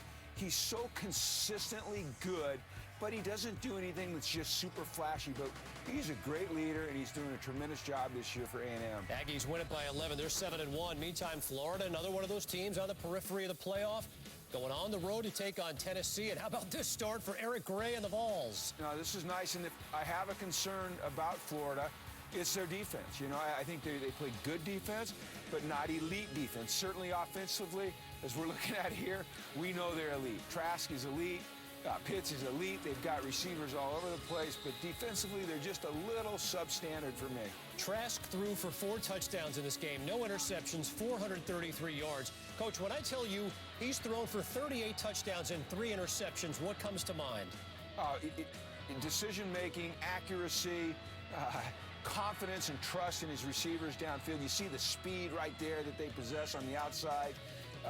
He's just got weapons all over. That was a really nicely designed play. And look at the dart throw in between 3 defenders for the touchdown. Heisman betting favorite leading Florida to a 31-19 win. Meantime, West Virginia, Iowa State. The Cyclones found out before the game because Oak State lost that they'd play for the Big 12 championship, but that didn't slow down Breece Hall and company at all. That's a great run. Punches it up inside, nothing there. Bounces to the outside, finds the end zone. Early second quarter, the quarterback says, you know what, I like that idea of running the football myself. This Brock Purdy, he's a good player. You know what? He doesn't have the prettiest name, but he gets it done. He's a good player. Third quarter, Charlie Kohler. Look at this catch with a defender all over him. Yeah, all over him. I mean, draped all over him. Tremendous concentration, great athleticism, one-hander. Iowa State convincing at home after the week over Texas. The win over Texas a week ago. The Cyclones will play for the Big 12 championship 42-6. They pound West Virginia. All right, time for the AT&T 5G college football rankings right now, Coach. Bama, Notre Dame, Clemson, Ohio State. In your mind, are those the 4 teams that would make the playoffs right now? In my mind, they are. And I would keep Ohio State right where they are. I would flip Florida and A&M, even though A&M beat Florida. At this point in the season, I like the way Florida's playing a little bit better than A&M. As we count you down to the college football playoffs, January 1st, Rose Bowl, Sugar Bowl on ESPN.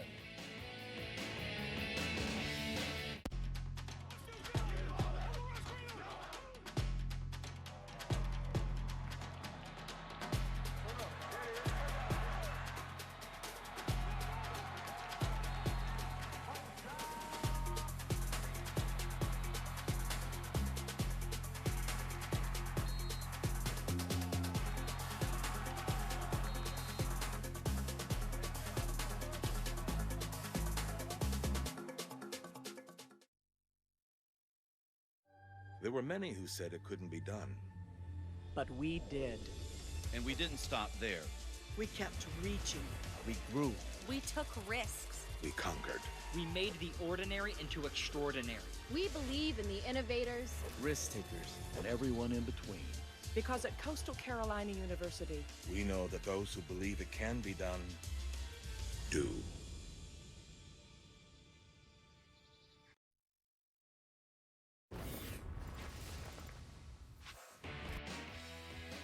Back on the college football halftime report, Kevin Connors, Coach Jim Mora. Okay, Coach, you know what? If it happens in a smaller school and a guy has a big game, you know I'm going to find it, right? How about the game Corey Rucker had today?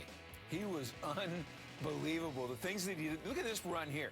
Makes 2 miss, outruns the third, never gets touched. Well, it kind of gets touched, but gets it in. He was, look at that. 9 receptions, 310 yards, 4 touchdowns. That's unbelievable. TD catches of 55, 30, 66, and 31 for a guy that had 1 touchdown all year coming in. The Red Wolves win big. Meantime, nowhere near the offensive numbers in this game, but of course, Coach, the trademark of Indiana is that defense. I think they're elite. You know, I thought they were darn good. Now I think they're elite. I mean, their ability to take the football away from the opponent, and then their offense's ability to capitalize is what makes them the team that they are this year, which is a really solid football team. And that's a great touch throw from a backup quarterback to the tight end in the corner of the end zone. You kidding me? Right, the story, Michael Penix Jr., their terrific quarterback, suffered a torn ACL a week ago, done for the year, obviously. Jack Tuttle, the backup, throws 2 touchdowns. Indiana wins at Wisconsin 14-6. Meantime, Iowa going on the road to Champaign to take on Illinois. What an effort there by Josh Imatter-Bebe. I mean, the coverage was great, but he goes, I mean, you talk about attacking the football at its highest point. Great concentration. Illinois led 14-0 after that. Third quarter, back come the Hawkeyes. Spencer Petras to Emir Smith-Marset. I like that little play. It's almost like a little pitch out, but you're going to get it to the receiver with the speed already built up. And then Sean Byer hauls it in from 16 yards. Iowa comes back from 14-0 down to win 35-21. In Samoan, they call it ma'ilefatu, or sickness of the heart. The cause of rheumatic heart disease is untreated strep throat. If we find these children soon enough, we can give them the treatment they need to live long and healthy lives. It's not an overstatement to say that lives are being saved. Our students come home and they know what I'm learning in the classroom matters.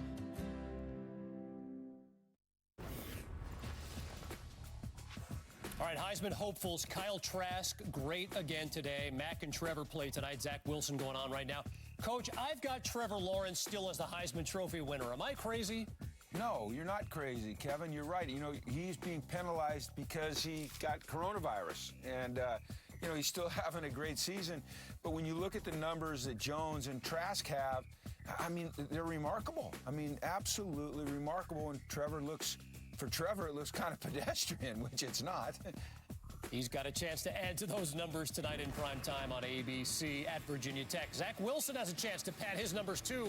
What about him? Get him a trophy, right? BYU in front by a point at the half. A good second half is on the way.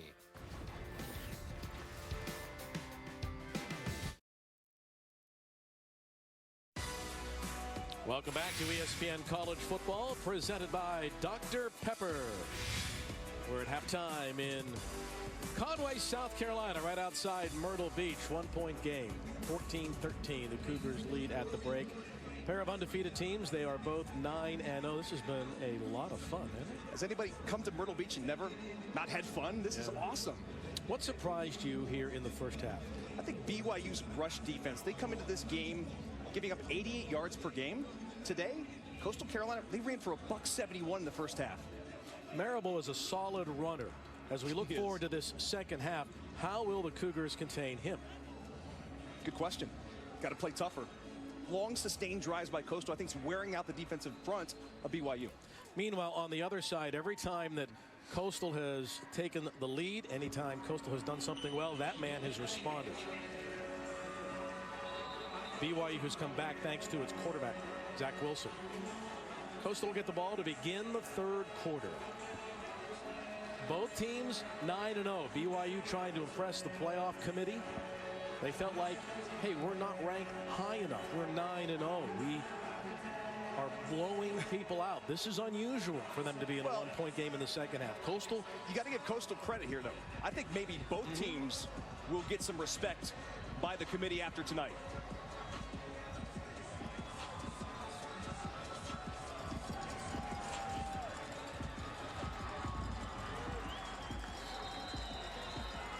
Biscardi will kick it off to Christensen. And here we go, third quarter from Conway. Christensen's going to get a chance to return this one from the 5-yard line. And he spins across the 25 to the 30. And a good start to the second half for the BYU Cougars. Yeah, usually now, this couple of weeks now, they've had some big leads. They're not used to being in tight ball games. When you look at their schedule, what they played this year, the closest game was what, the UTSA game back in week 4. They're used to being up, 30-something points in these games. So we'll see how Zach responds here in the second half. Not a great first half from him, by the way. Had the late interception in the final play of the first half. Early in the first quarter, and it took a while for BYU's pass protection to try to figure out how to protect the rush. That goes right through the hands of Algier, and it'll be second down and 10. And that's what Jeff Grimes, the offensive line coach, offensive coordinator, has got to figure out. I also think this may be the first time this season that Zach Wilson has faced a legitimate pass rush where they're getting him off of his spot at times. Like that last throw right there, that was high. He had pressure. From the 32, Wilson sprints to the right, has the first down. And you get a little shove late, and that'll draw a hanky. Penalty on Coastal. It was on Gunter. Jeffrey Gunter was chasing down from behind.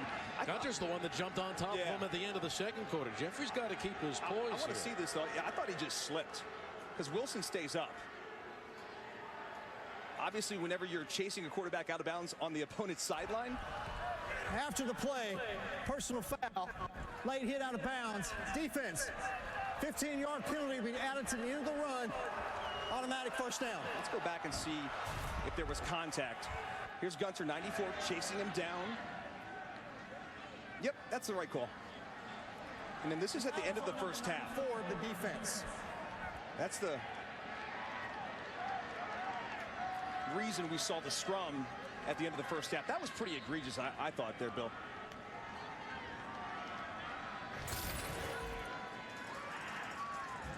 And that moves the football ahead to the 41-yard line. They did not penalize Gunter for that at the end of the second quarter. Wilson in the air, fires to the 25-yard line. Powell with the catch. First down to the 15-yard line. Here come the Cougars. That was a laser from the right arm of Zach Wilson. There wasn't a defender within 10 yards of Powell. Wide open, good strike, and now they go maybe a little tempo here. Throws it again in space to Rex. Head to the 13-yard line. Isaac Rex, their freshman tight end, second generation Cougar. Rex is the big target right here. Big target in the red zone. Spinning, and this time could not get away from the bear hug of Jeffrey Gunter. Those two kids are getting to know each other here tonight. A little bit of bad blood down there between 94 and 1. You know what's funny? These two teams didn't even know they're going to play each other 3-4 days ago. Could there be maybe a little rivalry building here between Coastal and BYU? We know they're going to go out to Provo for a game in the coming years. It's been a little chippy. 3rd and 5 now on the 13.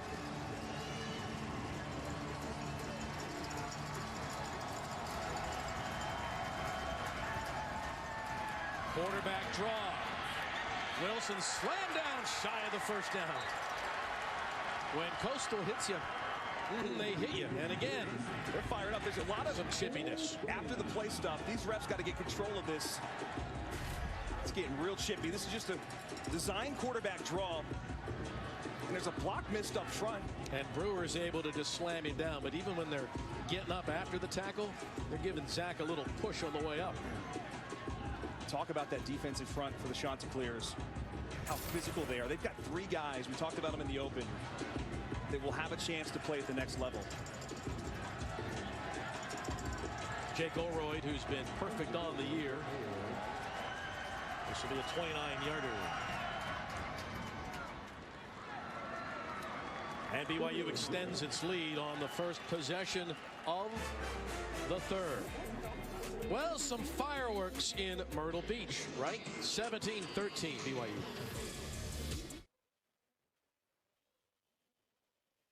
Time to find out who's in the CFP. 13 committee members will announce the 4 playoff teams during the selection show. Those playoff teams will face off in back-to-back semifinal games on New Year's Day. These teams hoping for a chance to be in the playoff or perhaps a New Year's Six Bowl. BYU extends its lead to 17-13 in this battle of unbeatens here in Conway, South Carolina. Here's the kickoff coming back to Jones of Coastal. He called for the fair catch before the ball was kicked. Let's go to the studio once again, Kevin Connors. Bill, time now for our AT&T countdown to the College Football Playoff National Championship, where we take a look at a great performance in Knoxville. Kyle Trask, magnificent again. 4 TD passes, no interceptions, 433 yards, and the Gators win. Bill, the Florida Gators clinch a spot in the SEC Championship. Thanks. Speaking of Tennessee, you know, Jamie Chadwell grew up a Tennessee Vols fan. Did you know that? Was that a wink wink? It was. People aren't so happy in Rocky Top. First down run. Marable has the run. Speaking of old Rocky Top, let's go down to Ryan McGee. Yeah, GBO, guys. All right, so I talked to Kalani Sitake right before the start of the second half. I asked about the incident at the end of the first half, and he gave me a very eloquent answer about retaining focus and turning that into energy for the second half. And then he winked at me and said, but you know that was bullcrap, right? Yeah, Coach. Seemed that way. 2nd and 7 from the 28-yard line for McCall.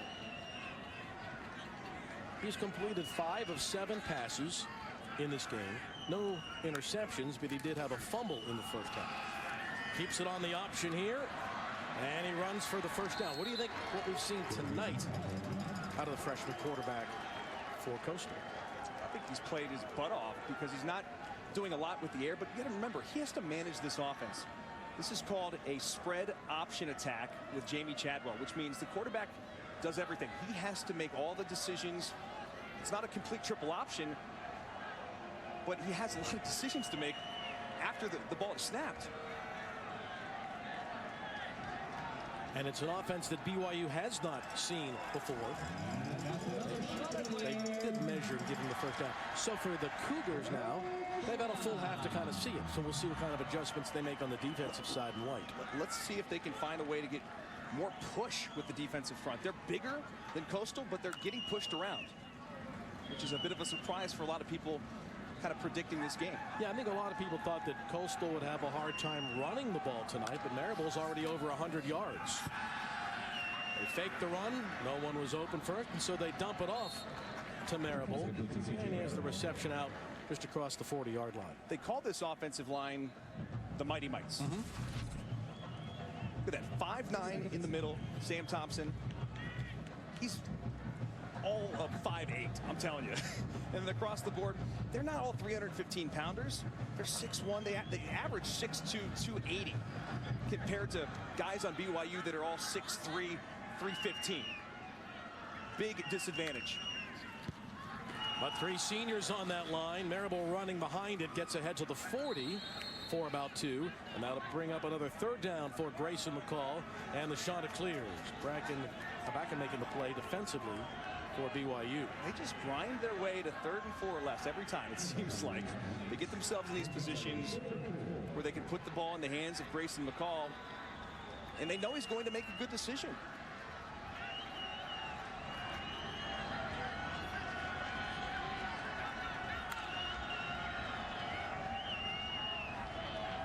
They don't huddle, but they take their time to get the play signaled in from the sideline. Methodical, this offense. They line up likely the tight end on the left. Dump it off to Marable. And he's going to be brought down. That is a fantastic tackle in the open field by Peyton Wilger. Wilger's going to be a good one. Well, all of their all of their linebackers are really good tacklers. And when we talked to the BYU staff, they talked about they all played safety in high school. They like to recruit safeties, Kalani Sitake does, because they feel like they're athletes, but they're still kind of big enough where they can mold them, they can add a little bit of weight, because they need their linebackers to be able to run and cover, and they ask them to do a lot in this defense. Overson to punt it away.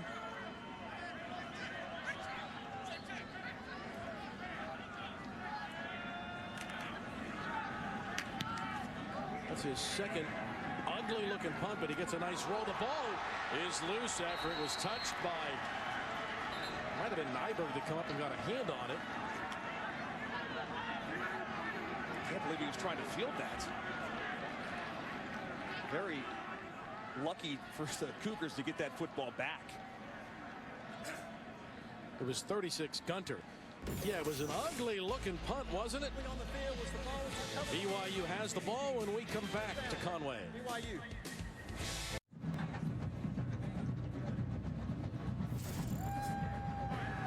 So we're back in Conway.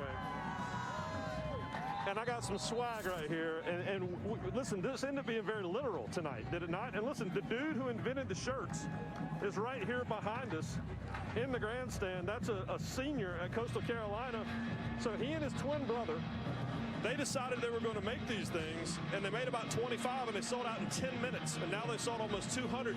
And oh, by the way, you can also get them in BYU white and blue. So no one at BYU is offended by these. They think it's awesome. And now that's actually happening in the form of fighting on the field tonight. The Catholics versus convicts. The Notre Dame Miami game. Yeah, I like this one. This could be building into a rivalry, man. I'm telling you, as chippy as this game has been. Well, it's nice to see the entrepreneurial spirit of the Coastal Carolina undergraduates. Ball's on the ground. It slipped out of the hands of Algier. And the Chanticleers come away with it.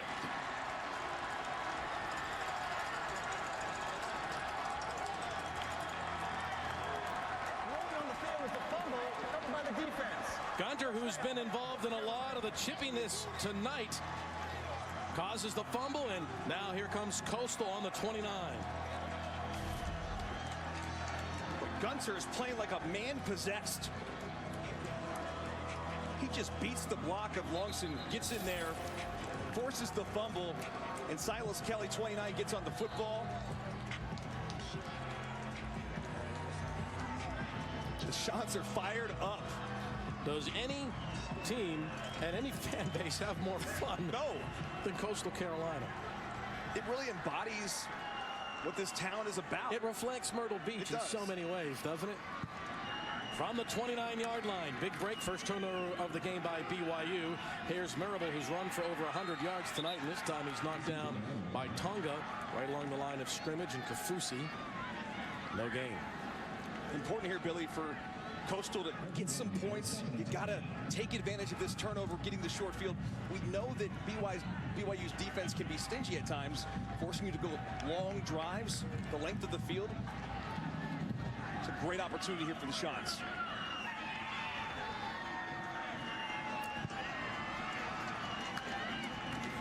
From the 29 on second down, McCall. What a great fake. Runs ahead to the 23-yard line. Ooh, Zach Daw was going left. And watch the move here. Right there. He puts on Daw, and then whoop, right inside with the R1. That's your cliche PlayStation comments. He's very athletic. Another big third down for Coastal. 3rd down and 3. They send the tight end in motion to the left side. That is Isaiah Likely. And now glance to the sideline for the play call. Midway through the 3rd in this battle of unbeatens. Well, I think if they get a couple yards here, they can start going for it on 4th down. Marable gets dragged down. He got a yard, maybe. And it'll be 4th down. Good tackle that time by Tonga, who got in there to make the play. They're going to kick it. The offense wanted to go for it. Grayson McCall's looking to the sideline saying, let's go, let's go, let's go. But they're going to try the field goal. I personally would have tried to go for it there, Bill.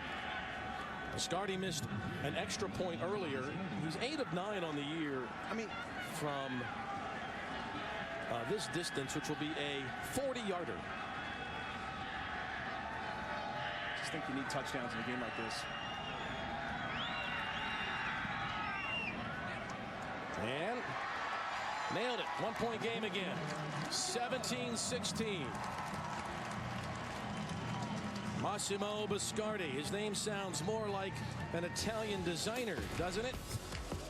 But he drills the 40-yarder to bring the Chanticleers back to within 1.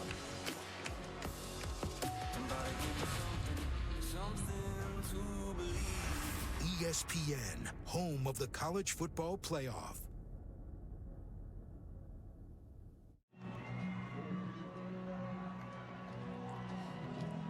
Well, let's take a look at this week's college football playoff rankings. They're brought to you by Capital One.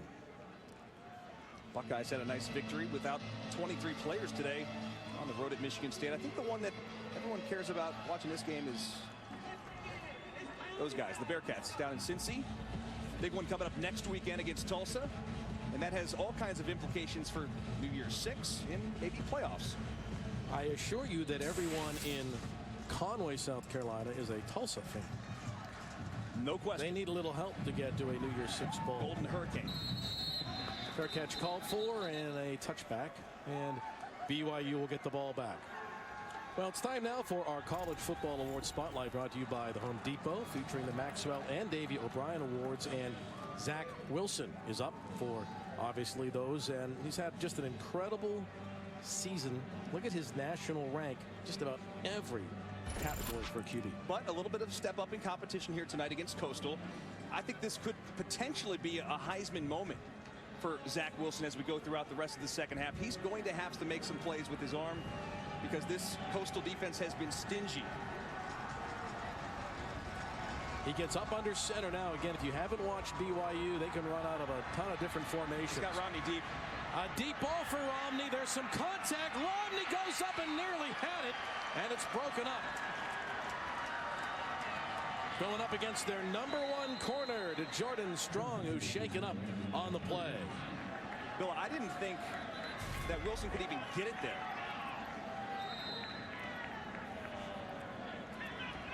What arm strength by Zach Wilson. And he finally got protection. I think they decided to do a two-man route to take a shot at Romney, knowing he's going to have man coverage on the outside. The offensive line bows up, allow Wilson to step into that throw. Goodness, that was 65 yards in the air.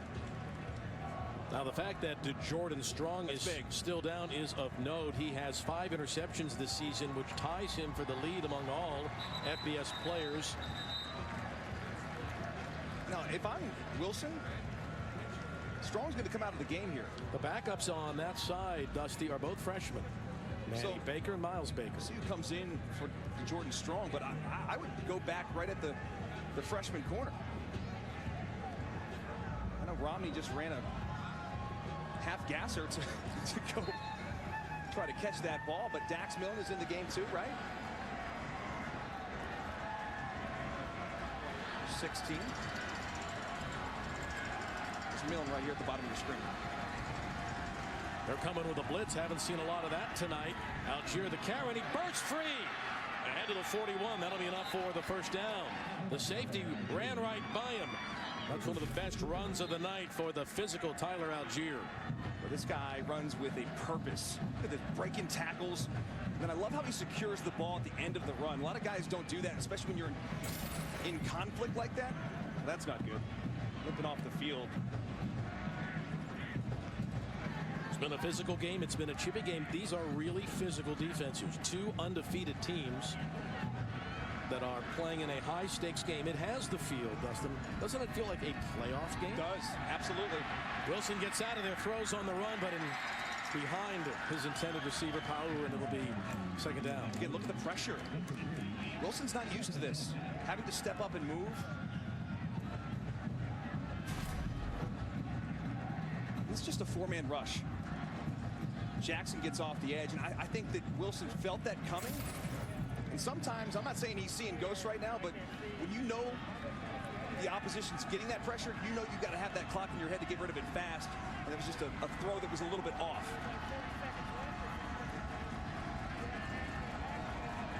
Katoa is the back in the game now. They run the option to that side. And Wilson gets a couple. Running the option to the boundary side or the short side of the field can be really tough. Great discipline by the shots right there. Because when you have that speed option or triple option attack, there are responsibilities you have as a linebacker, as a defensive end. If everyone does their job, you can stop it. Right there. Impressive job by Coach Staggs and his defense. Yeah, and that was Gunter again that made the tackle. Gunter's playing possessed. I'm telling you, 94 on every single snap is just running like his mullet's on fire. 3rd down and 8. They rush 3 and drop 8. Wilson lets it go. A sliding attempt. That's a catch and a first down to the 40-yard line. Neil Powell with the reception, and the Cougars convert and move the sticks. I'll tell you, that was exactly what the Cougars needed. A big play on a 3rd down. Does he get the catch? Yes, he does. They go fast. Wilson to the air once again. Throws it short, this time to Milne. And they got a couple of yards out of that. It'll be 2nd down and 8 as he connects with his roommate, Dax Milne.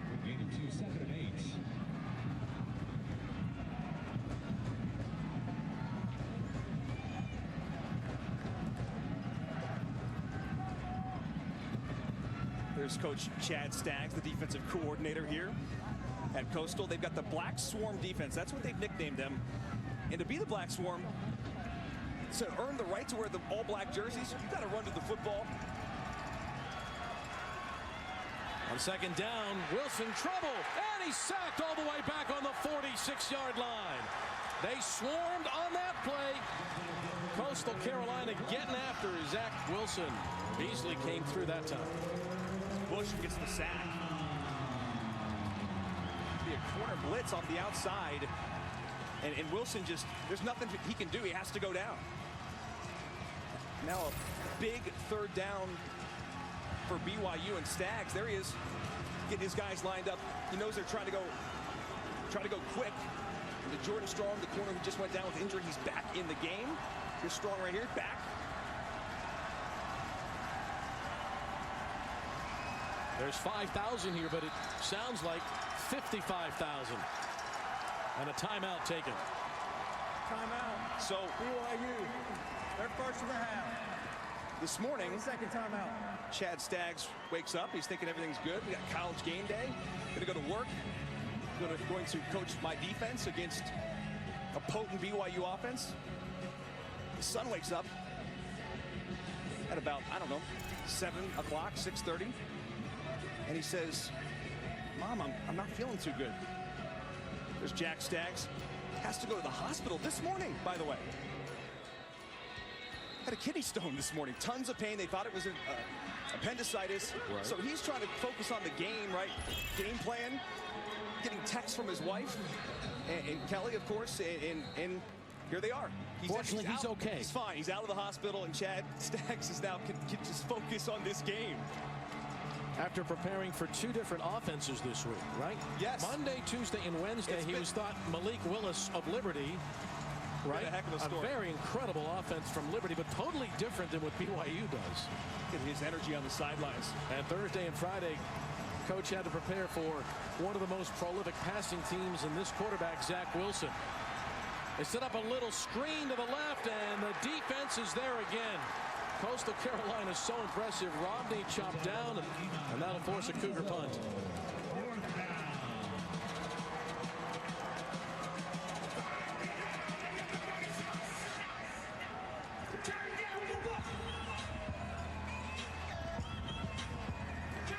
Ryan Rico back in to punt the ball away. We'll be staying on ESPNU the rest of the night in this thriller. Both teams 9-0. It's a 1-point game late in the third. Nicely done. Rico nails it to the 14. You think game day made the right call coming to Conway? Well, who would have thought that the eyes of the college football world on December 5th would be Conway, South Carolina? Nobody. This team in teal was picked last in the preseason in their division in the Sun Belt East. They were picked last. By the way, every panelist on game day picked BYU to win today. Except one. Who would that be? That would be the Masters champ. That's right. Dustin Johnson, a proud Chanticleer. Down by 1 with 2:41 to go in the third for Grayson McCall. This is where the Chanticleer offense wants a long drive. First down, Marable. Turns the corner, Marable gets knocked out of bounds. There's something, they got 3 seniors on the right side of that offensive line. And they're getting it done on the edge. That's the edge blocks. And then speed from Marable. Talk about his size. He's about 205, 6 foot, but he's got 4.4 speed. Legit 4.4 speed. He was a track guy in high school. 12-yard run. He's up to 115 yards rushing now tonight. McCall going to put it up, and he's got his man. Oh, and it's dropped on the right sideline. He delivered that one beautifully, but it's incomplete. Hiley will make that catch. 10 out of 10. Couldn't hold that one. Hiley was wide open right in that little hole in the zone. Look at this right here. He's got to make this catch.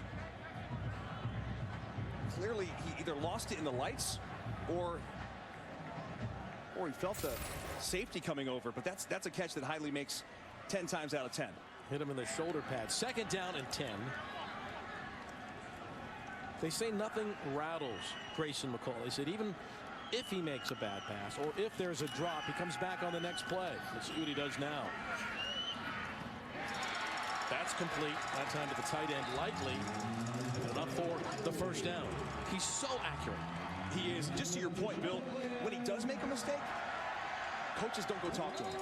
Because he knows he makes the mistake before the coaches even have a chance to talk to him. They give him 1 to 2 minutes on the sidelines to clear his head before he picks up the phone and talks to the staff upstairs. So poised, so calm. How about that throw right there to Likely on the move?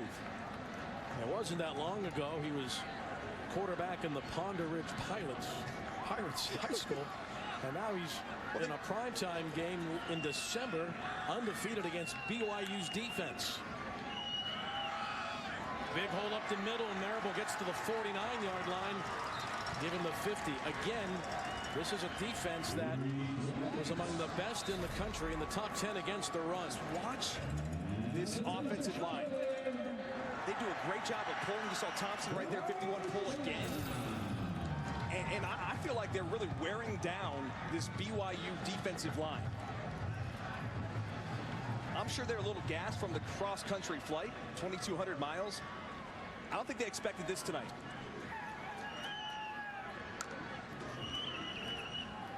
Option again with the right hand. The pitch to Marable. Makes one man miss and gets ahead. You know what they do, Bill?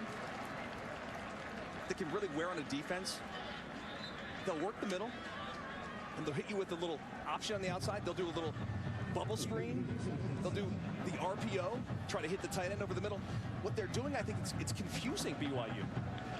They're being so multiple with this offense. Well, That's the hard part. David Pollock on Game Today was talking about we're going to see more teams do this going forward. Absolutely. Right? Jamie Chadwell has shown it's not the triple option. It's the RPO out of the option. Marable started left, goes right. McCall's going to try to throw a block for him, which he does. And he almost got the 1st down. He might have. It's close. Unselfish play by Some have Grayson said, McCall. Jamie Chadwell may be a little older version of Lincoln Riley with the way he runs this offense and confuses defenses, schemes up defenses. What a game. I don't think anybody expected it to be a 1-point game going to the 4th quarter. The shots are in it. The fans are in it from Myrtle.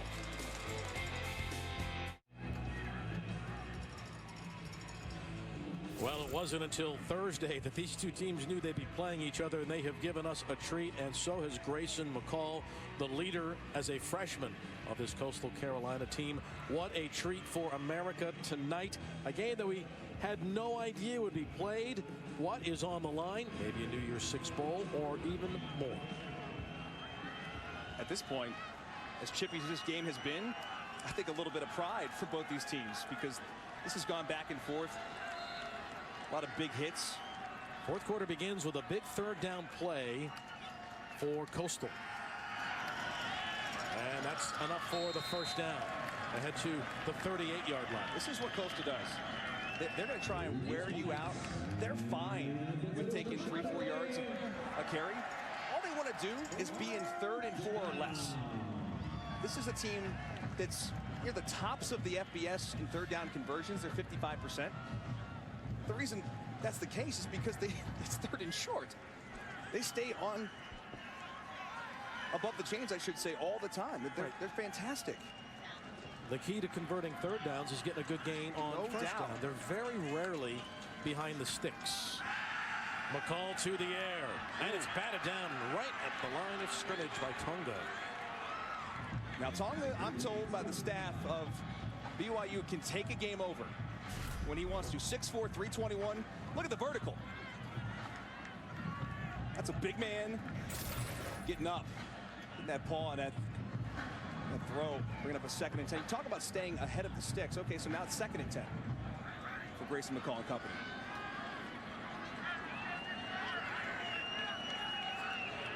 Remember the close game that Coastal played against App State a few weeks back.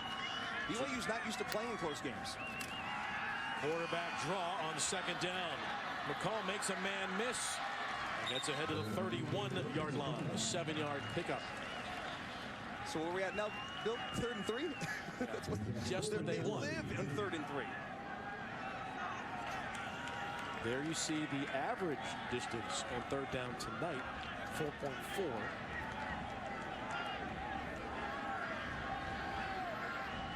This is an interesting play call. It's right on the edge of field goal range for Biscardi. They got the big back, Reese White, in number 2. He's the guy that scored the touchdown earlier at the goal line. There goes Likely in motion. White the handoff. He's got the first down. Another 3rd down conversion here at Teal Nation for Coastal Carolina. Peyton Wilger brought down White. Sam Thompson's going to pull, right? And when he pulls, there's a void that opens up right in the middle of the line. And White just sees it and cuts right back to the place, kind of replaces Thompson, and they pick up the first down. Coastal's now rushed for 241 yards. You can see they're having an above-average game against a team that, coming in, was allowing less than 90 yards a game on the ground. From the 24. Oh my gosh, Tonga was in there for 2 he seconds. missed him. Tonga missed somehow. Marable was able to evade Tonga. Was he unblocked? How did Tonga get through there that fast, Dusty? 95. He almost took the handoff. Unblocked. Unblocked. He's got his head down. He was kind of coming. I think he expected contact, and because his head was down, he couldn't see where he was going. He kind of trips over himself and misses the tackle. He was unblocked. Wow.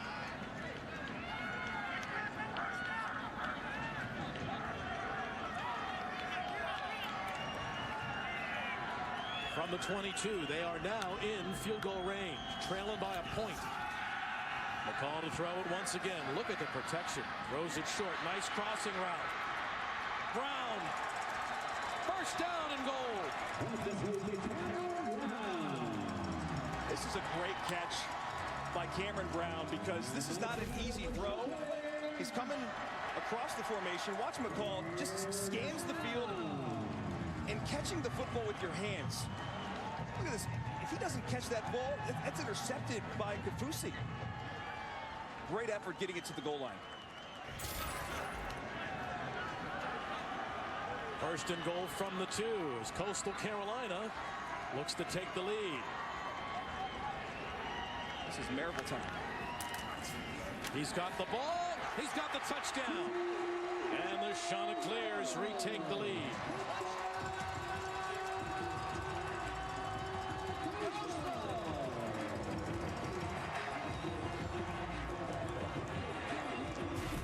Look at this. He walks in the end zone. Nearly every play, they're pulling Sam Thompson, their center. He's going to need some Epsom salts tonight. He can roll. Talk about him being undersized, 5'8", 5'9", 290. Very athletic. I think they're going to go for 2 here, Bill, to try to make it a 7-point game. They're going to have to take a timeout first. Which, that's a big timeout. It is, especially in a one-score game early in the 4th. You never know when you need those down the stretch. That's... Goodness. Jamie Chadwell has his team in the lead. They'll go for 2 on the other side of the break.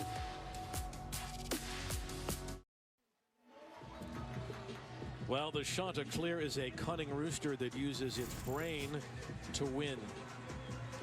The football team is using its might up front. They've rushed tonight for over 245 yards, and they go for the 2-point conversion now. Coastal Carolina looking to go up by 7.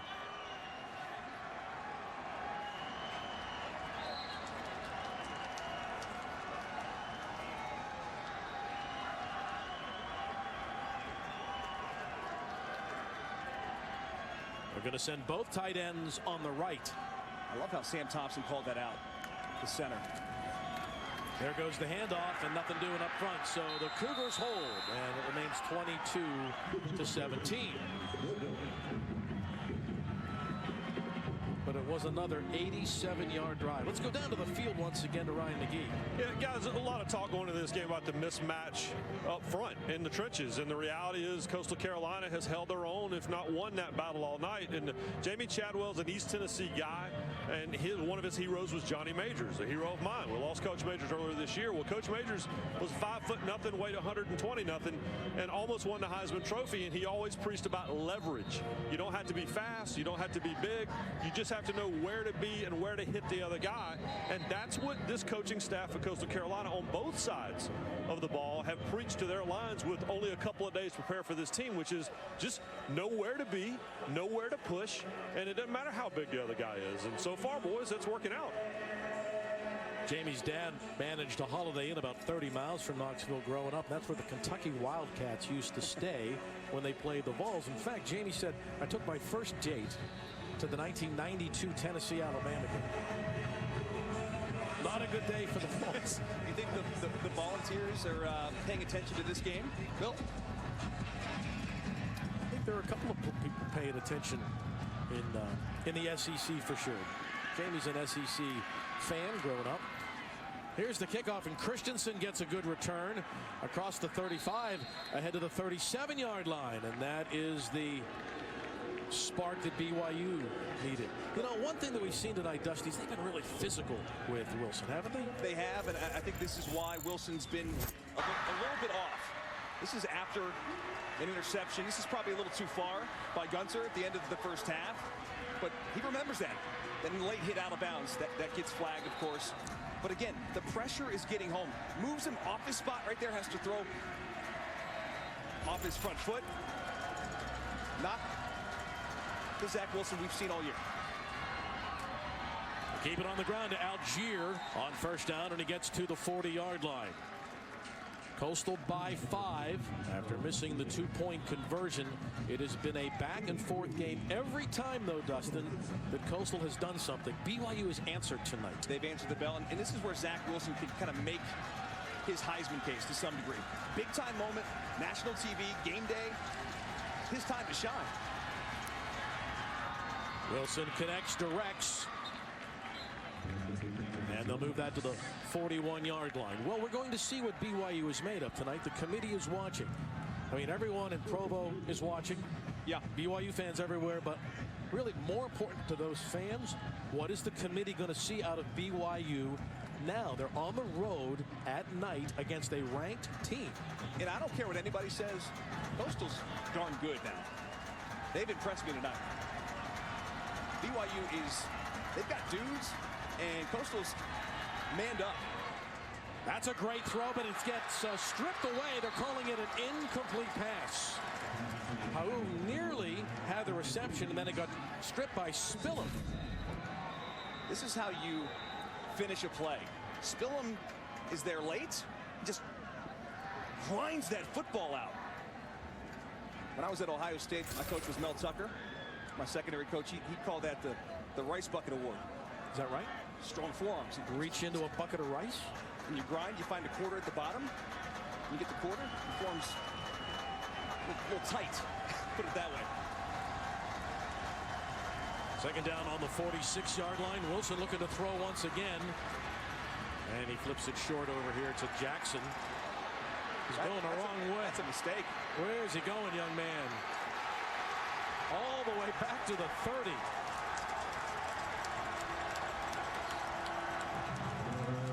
Boy, that is a big-time mistake. They called this defense the Black Swarm. You don't go backwards across the field when they're swarming. 3rd and 30 coming up for Zach Wilson. The way Coastal Carolina has taken time off the clock, they don't want to give him the ball back with 9.5 minutes to go. But now, 3rd and 30. Wilson's going to get some of it back, hurdles the corner, and gets ahead to the 38-yard line. Can't hurdle there. That's if you're Zach Wilson, you live to fight another down. nothing good ever happens. And remember, he's had some issues with that shoulder. His throwing shoulder. He tried to leap to Jordan Strong. Comes down on that throwing shoulder. He's got to be careful. That's one thing John Beck, his quarterback coach, told him before he started this senior campaign. He says, you've got to learn to take care of your body in these situations. And right there, that's not a good decision. It's 3rd and 30. Just get off the field and hope your defense can get the ball back for you. Fair catch at the 20 by Hiley. How about this defense? The Black Swarm are swarming in Myrtle Beach.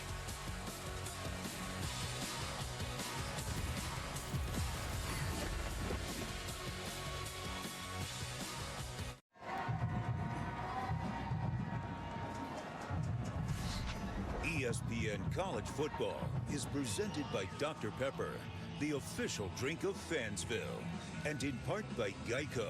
You could save even more by bundling home and car insurance.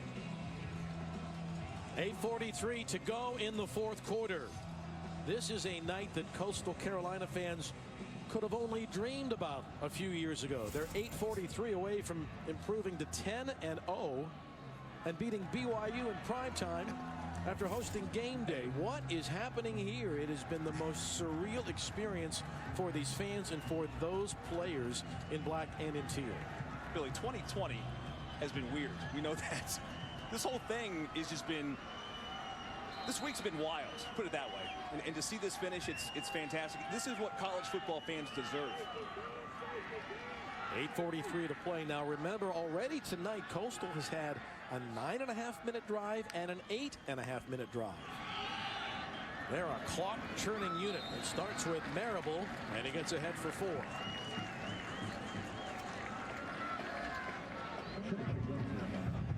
Talk about leverage, man. These guys on Coastal, they're a little bit shorter. They don't weigh quite as much. That's where you have to get underneath taller defenders. Sam Thompson, and these guys were wrestlers in high school. Will Lampkin as well. These guys know all about leverage. Grayson is looking up at the play clock. Under 10 on 2nd down. Gonna put it in the air. And that's incomplete, and that'll stop the clock. It'll bring up a 3rd down. You know, this is also a big night for the Sun Belt Conference. It's been an amazing year for the Sun Belt. And it's been a huge night for this league as well. This may be the play of the game for Coastal Carolina, Bill. You see Willie Korn, co-offensive coordinator with Newland Isaac as well. Love talking to those guys this week. What are they going to dial up here for Grayson McCall? If you're Coastal, you know you can't give the football back to Zach Wilson and company.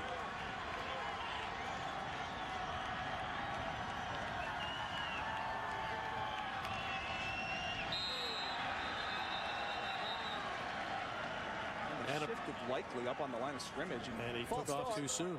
Offense, number 4. 5-yard penalty. Remains 3rd down. Does that change the play call now? Well, if you're potentially going to run something shorter or run the football there, of course. It's 3rd and 11 now. BYU changes its defensive grouping and brings in the nickel back. George Udo. He's likely. He's been quiet tonight, Adam. They're going to bail off the bottom. 3rd and long. McCall flips it over here to Brown. And he gets to the 25. So BYU's defense comes through. And they needed that and some more chippiness here. And these guys, when this game is all said and done, they're not going to be too happy with one another. And if BYU can't find a way to win this game, that is going to be a long flight back to Provo. After flying on such short notice here to Conway. But their defense comes up with a stop. They needed that. They did. Obviously. And now they're going to get one more chance with the ball. Remember, there's been some issues here with the punts. And Coastal kind of does that rugby style. In the last return, BYU got on one that they probably shouldn't have. BYU's going to call a timeout here with 7:06 to play. That's their second. So now BYU, Dustin, will just have one timeout remaining in this quarter. I'm confused why you take a timeout there. Unless you think you're going to see a fake. We'll see. We'll find out on the other side.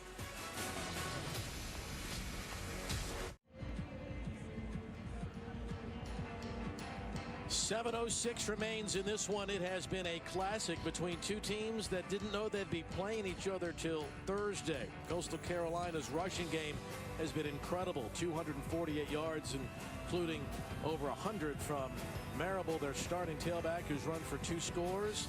The Chanticleers looking to go to 10-0, leading by 5. Coming down to the final minutes. Sorry about that. Well, the time of possession has been really the key to the game for Coastal Carolina.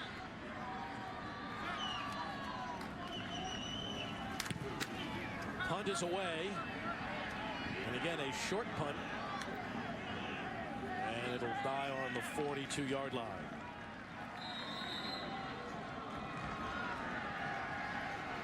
And now for our Fansville college football update.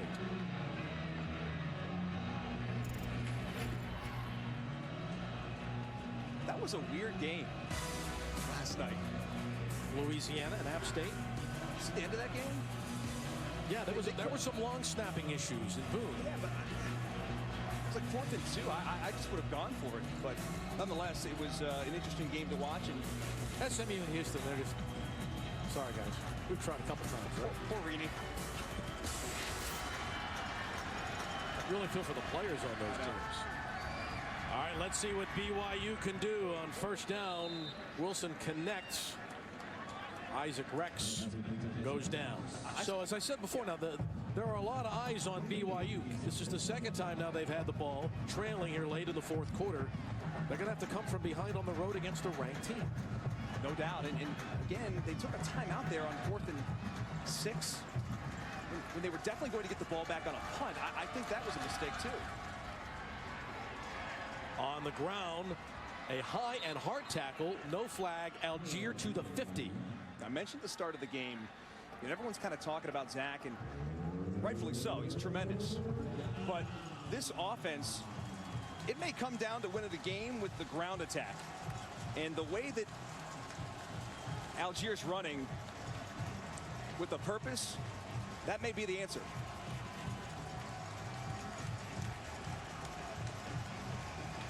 Howe and Milne are the receivers on the left. It's 4-down territory at this point for BYU. Nothing doing up front. The black swarm defense of Coastal Carolina brings down Tyler Algier again.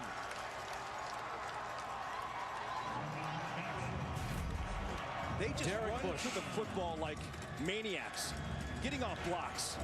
There's the 2 middle linebackers. Gallagher and Kelly both getting it. Those are the Mullet brothers, both making that play. And then there's 8 guys jumping on the pile. That is what they talk about with this black swarm defense. And now, with the loss on the play, they're going to have to punt. Ryan Rico will punt it away.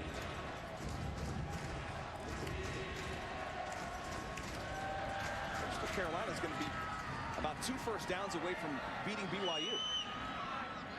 They'll start on the 12 after the fair catch called by Jones. And one more possession for Grayson McCall. And the fans here starting to sense the historic nature of this game and for this program. But McCall, the freshman from just outside of Charlotte, Indian Trail, North Carolina. He played at Porter Ridge High School.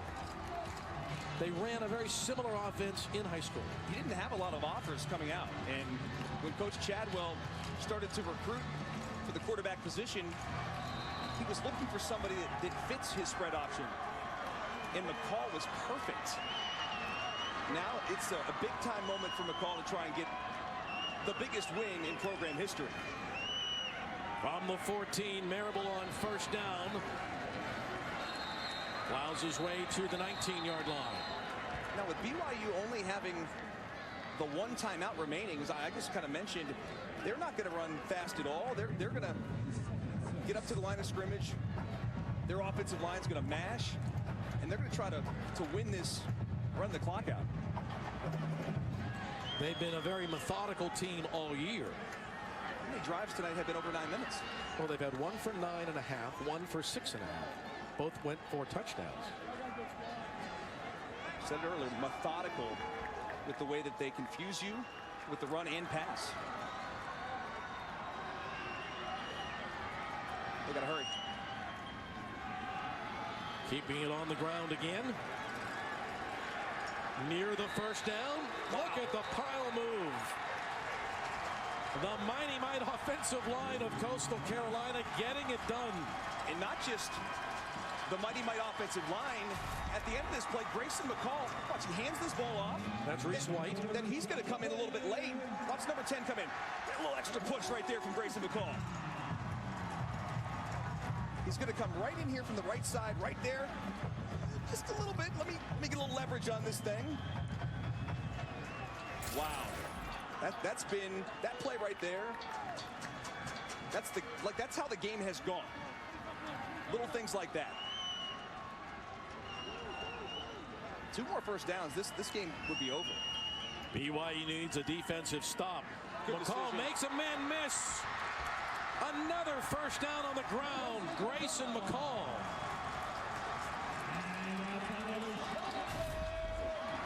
He's got a little zing in his zing-zang. Wow. Right here.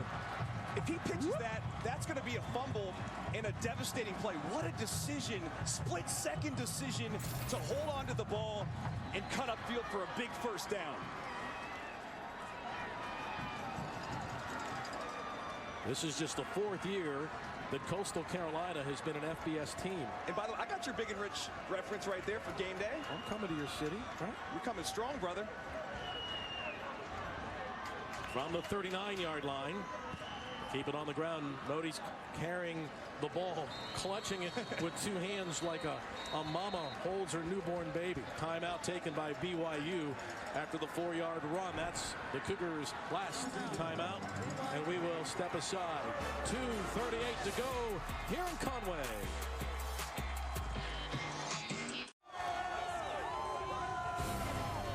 Well, kick off your Week 13 NFL Sunday at 10 a.m. Eastern with the Countdown crew on ESPN and the app. They'll have all the early break-in stories, injury updates, and more right up to kickoff. And our Week 13 Monday Night Football matchup as Josh Allen and the AFC East leading Bills taking on the 49ers. Bills-Niners Monday at 8. Here we've got 2:38 to play. And you know that somehow Zach Wilson wants to get the ball back. Can his defense get a strip? Can it get a stop? At this point, Coastal has to take care of the football. I don't know that I'd be running much mesh triple option here.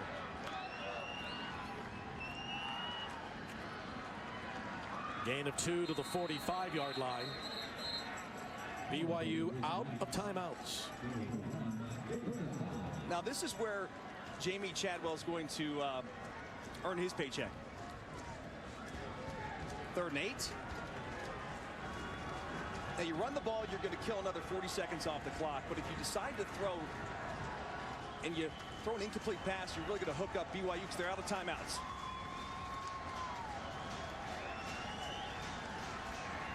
You know what I would do? I'd give Grayson McCall a chance to go outside the pocket. If it's not wide open to throw it, you either run it or you take the sack. McCall keeping. And the Cougars get the stop. Isaiah Kafusi comes in and makes the play. Maybe not. It's going to be 4th and 2. Do you believe in your offensive line that has dominated all game? You're going to pull them off the field with 4th and 2. You one play to win the game. 4th and 2 on your own side of the field. I'd go for it right now. They've dominated. You're going to tell your offensive line on one, you can't get 2-yard push for one play? I guarantee you this much. Think about this. Put yourself in BYU shoes. You want them to punt. You don't want them to go for it. I would be comfortable saying this is going to be one of the biggest calls of Jamie Chadwell's career. Do you go for it on 4th and 2 on your own side of the field? I do. What do we have? Just under It's one a minute and a half play. to go. Be aggressive. Go win the game. Tell your offensive line you can win this football game. They've had push all day. What do you think? Well, it gives the opportunity for BYU to potentially block a punt. I think I'd rather. Well, if they punt it, they can block the punt. Even if so, that might be the reason you would go for it. Billy, even if they stop him, they still have 0 timeouts and would have to go 50 yards to get a touchdown. It's not the game. Like, you don't lose the game here, but you can win it.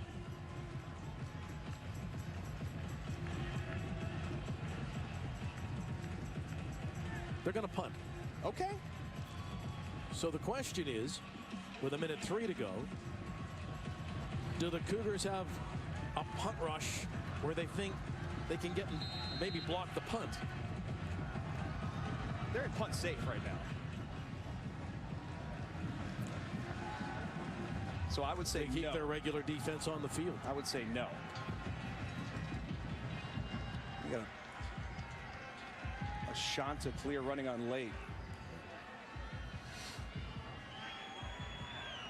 When Zach Wilson gets the ball back, they'll be under a minute to play.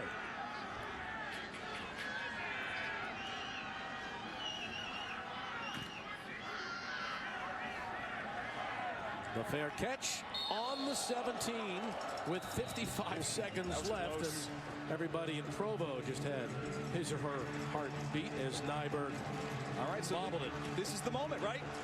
Heisman, they were talking about NFL, first-round pick. This is your opportunity. 55 seconds and no timeout. 82 yards in 55 seconds. Now listen, they've got the weapons on the outside between Dax Milne and Gunnar Romney. Those guys are both big play threats. And don't forget about Isaac Rex, too, the tight end who's got 8 touchdowns on the year. Wilson on first down, gets away from the rush, throws it back to the near side, and it's caught. There is a penalty marker on the play, however. Algier came back to catch the ball. That took 12 seconds, and here is the penalty from referee Kyle Olson. Holding, offense, number 67. Half the distance to the goal, remains first down. Jeffrey Gunter gets it done, doesn't he? It's on Brady Christensen right here on the left side. That's Gunter again. He holds him late in the down. We talked about Gunter 94. This dude showed up to the game. He took his pre-workout before the game, put it that way.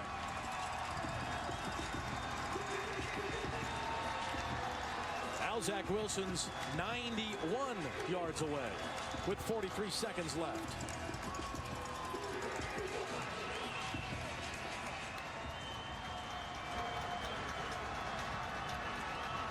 They're going to put 2 seconds back on the clock, perhaps. They've reset it to 44 now. These guys up front have made plays all day.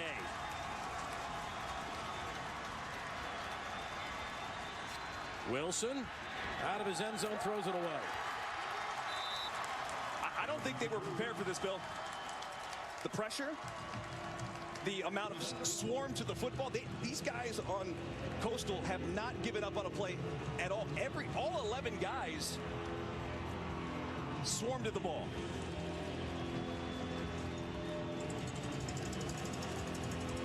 It's Teron Jackson.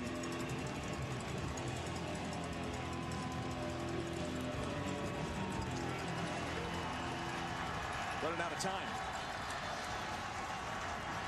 Wilson out of the end zone. It's caught for the first down at the 41-yard line. A leaping grab by Romney. The Cougars are still alive with 26 seconds left. Romney's down. But what an effort by Romney to go up and secure the catch. He knows he's going to get hit.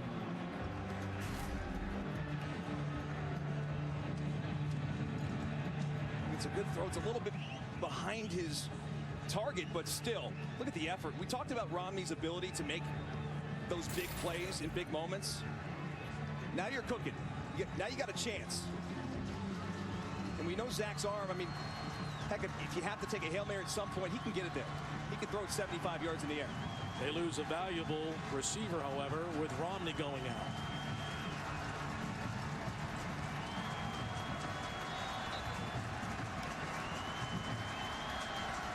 From the 42. Here comes the rush again. Wilson gets out of it, dumps it to Algier across midfield, and he steps out of bounds. That'll be enough for the first down again to the 46-yard line. All right, 15 seconds left, and clearly Wilson can reach the end zone from here. With this amount of time, you still can work the middle of the field, but you have to throw beyond the sticks, right? Because you have to have enough time to get up there and spike the ball, and then you'll have maybe one chance at the end zone, but you got to get a first down right here on this snap. There's only probably two snaps left in the game, maybe three. From the 46. Wilson over the middle. Now you got a spike. That's Milne with 9. Now they got to go.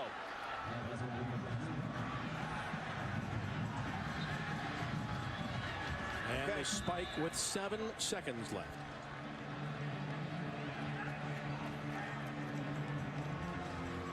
Game of the year? And it got put together on a whim on Thursday morning when Liberty backed out because of COVID, couldn't play. BYU said, anybody, anywhere, we'll come to Conway, South Carolina. Comes down to one final play.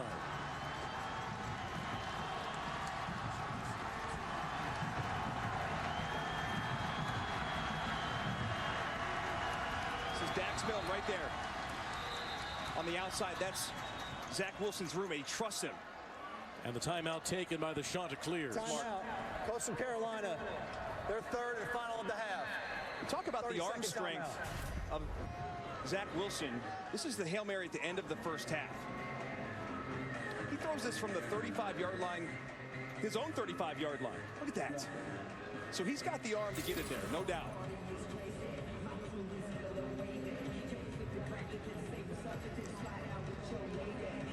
And so now Jeff Grimes and Aaron Roderick will combine on what is our best play.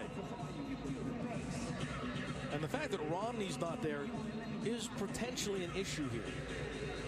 And remember, if Coastal gets home here, brings pressure, game's over. One play. No timeouts left for BYU.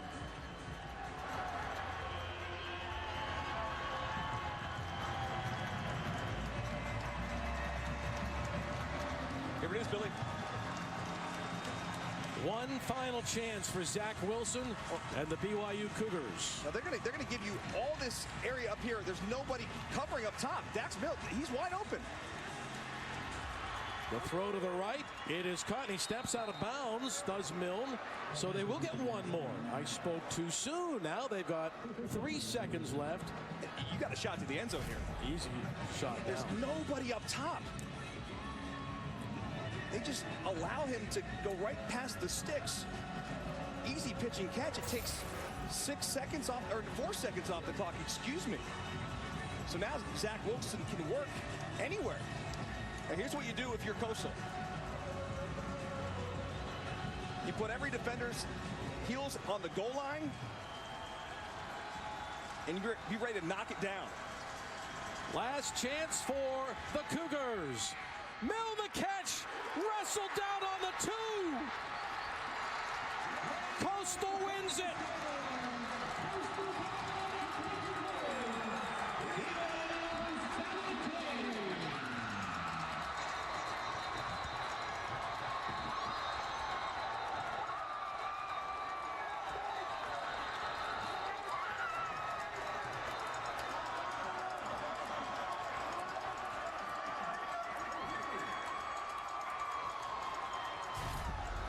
This almost reminds me of the end of that Super Bowl, Titans-Rams. Remember how close he gets? Boy, this is how close this game was fought. Bill, it stinks somebody's got to lose this game because it was well fought, back and forth. and it was physical. If you like defense, came to the right place.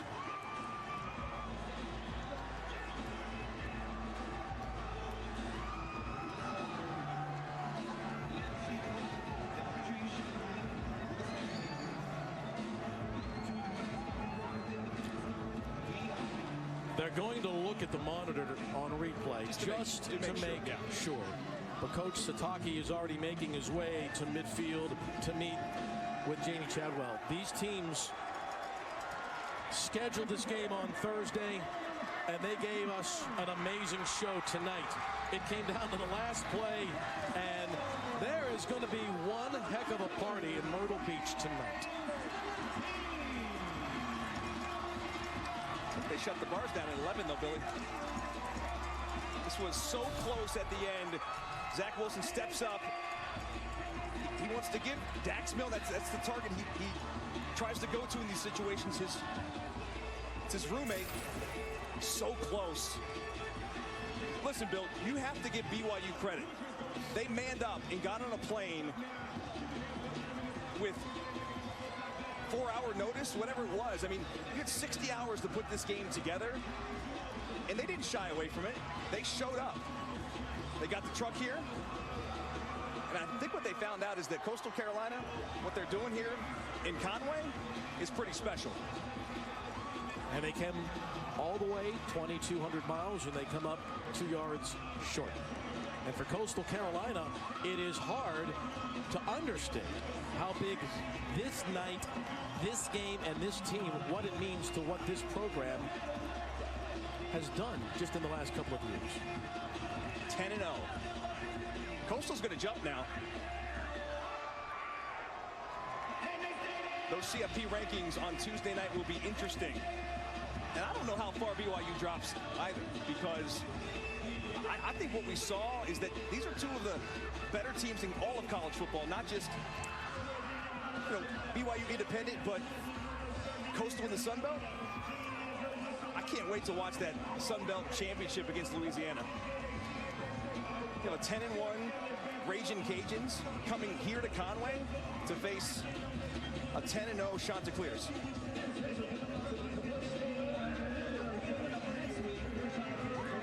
Let's go down to the field. Here is Ryan McGee. All right, Coach, I said at the top of the show, this was a watermelon field 18 years ago. Tell me about what you're feeling right now. There's no words can explain it. We heard all week that we're going to get killed. We're not big enough. We're not ready. And our guys never believe that. They're resilient. And Coastal football's here, and we're here to stay. But the push you guys had up front the whole game, I think that caught the nation by surprise. You don't seem surprised a bit. I'm not. Our small guys have been tested all year. Everybody takes them at their size. They took it personal, and they said, hey, Coach, run it behind us. We're going to make it happen. And we controlled the clock. That was the only shot we had to win, and we did it. All right, this was well choreographed. What we got choreographed in the locker room later? Hey, you need to come in there because it's going to be special. Congratulations. Appreciate y'all. God bless you. Jamie Chadwell, and as the folks will tell you, Dustin, they're proud to point out they are the only undefeated team in South Carolina. They improved the 10-0. An incredible night here in Conway, South Carolina. A lot of fun, partner. I mean, we'd have a good game. I didn't know we'd have the game of the year so far in college football.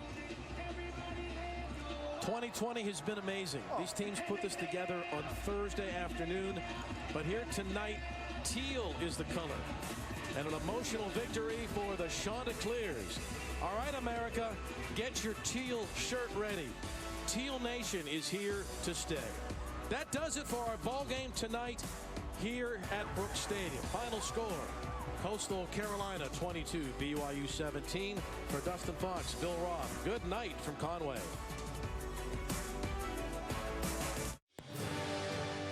ESPN celebrating 150 years of college football.